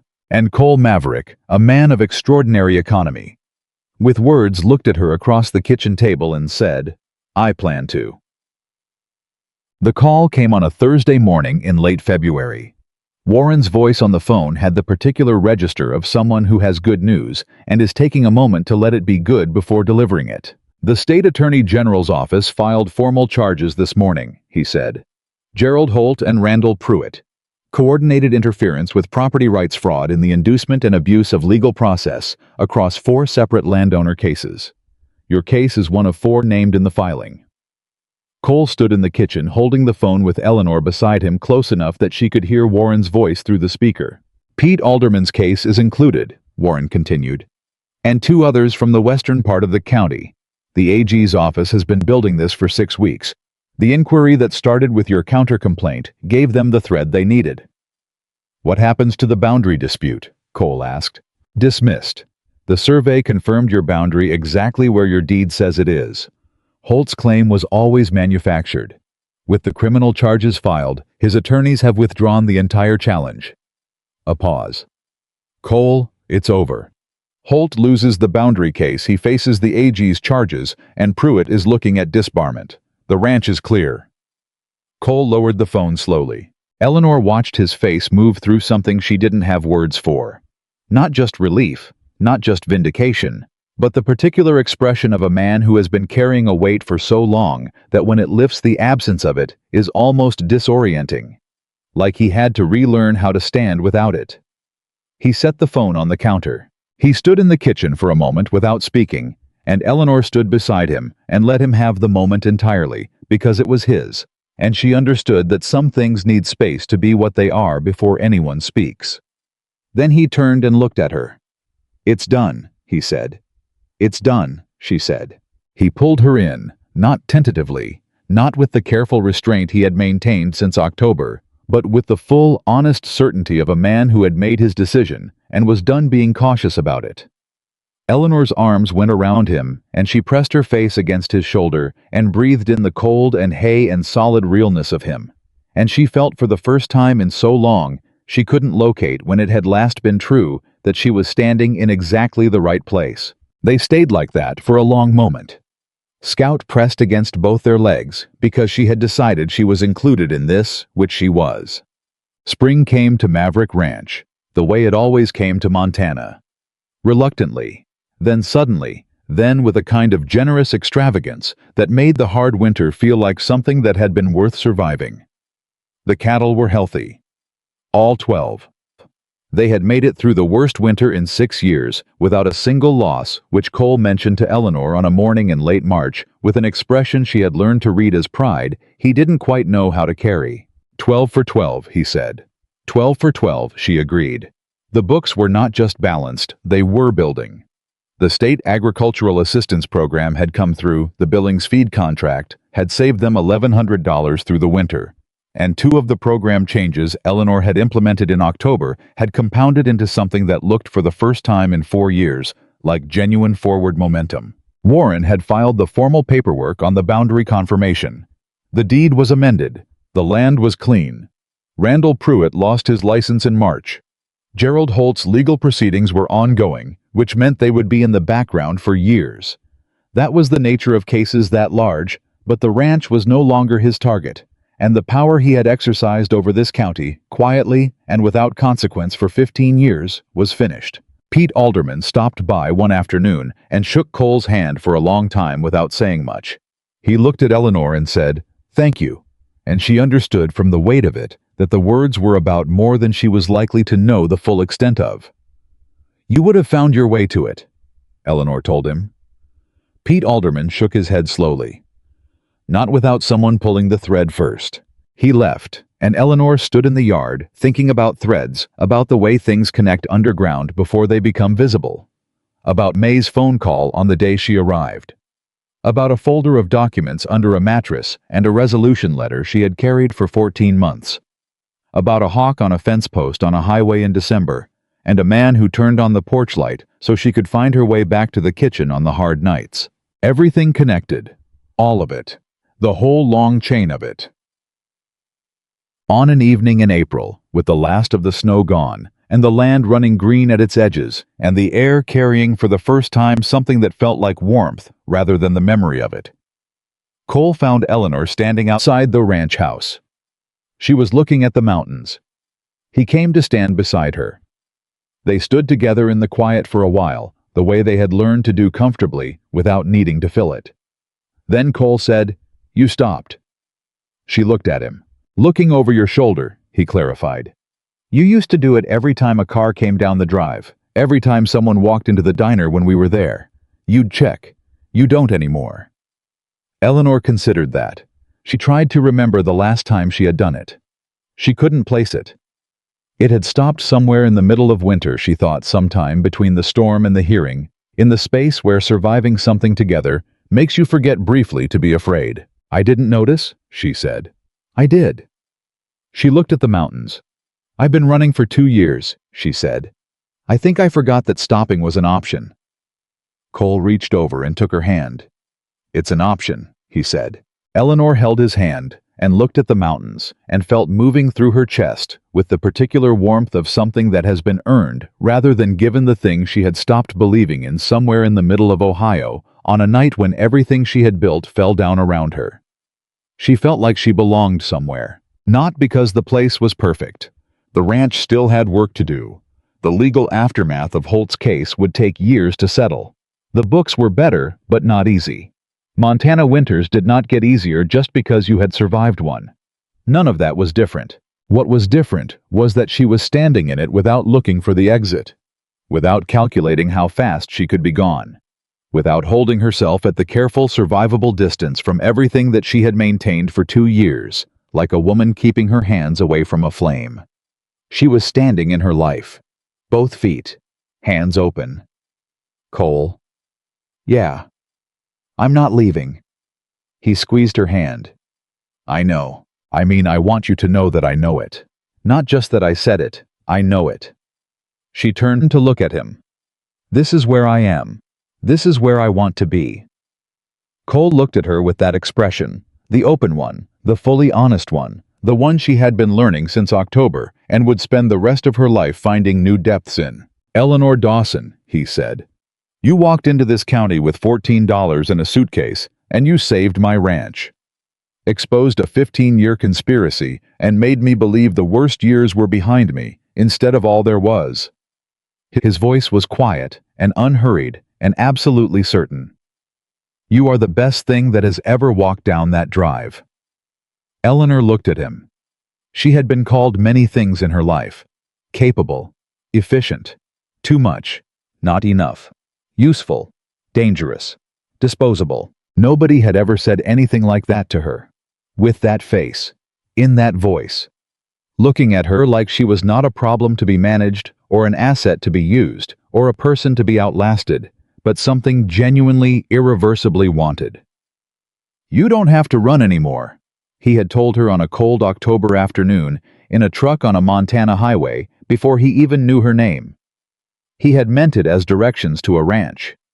She understood now that he had meant it as something much larger than that. She squeezed his hand. "I know," she said. "I finally know." The mountains held their position against the evening sky. The ranch spread out around them, imperfect and alive and theirs. Scout moved somewhere behind them with the focused purpose of a dog who has important things to attend to and no time to waste.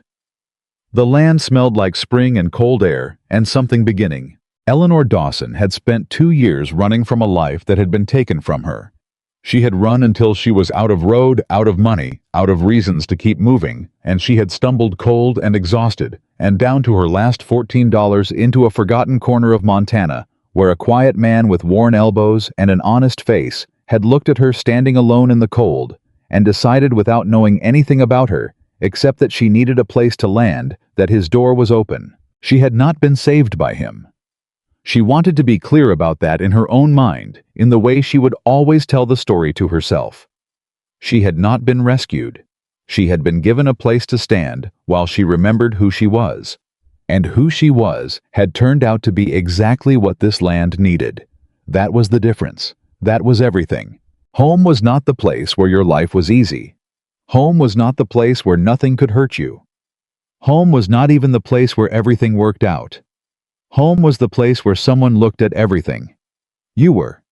The hard history, the difficult truth, the whole complicated weight of a life that had been broken and rebuilt and chose you anyway.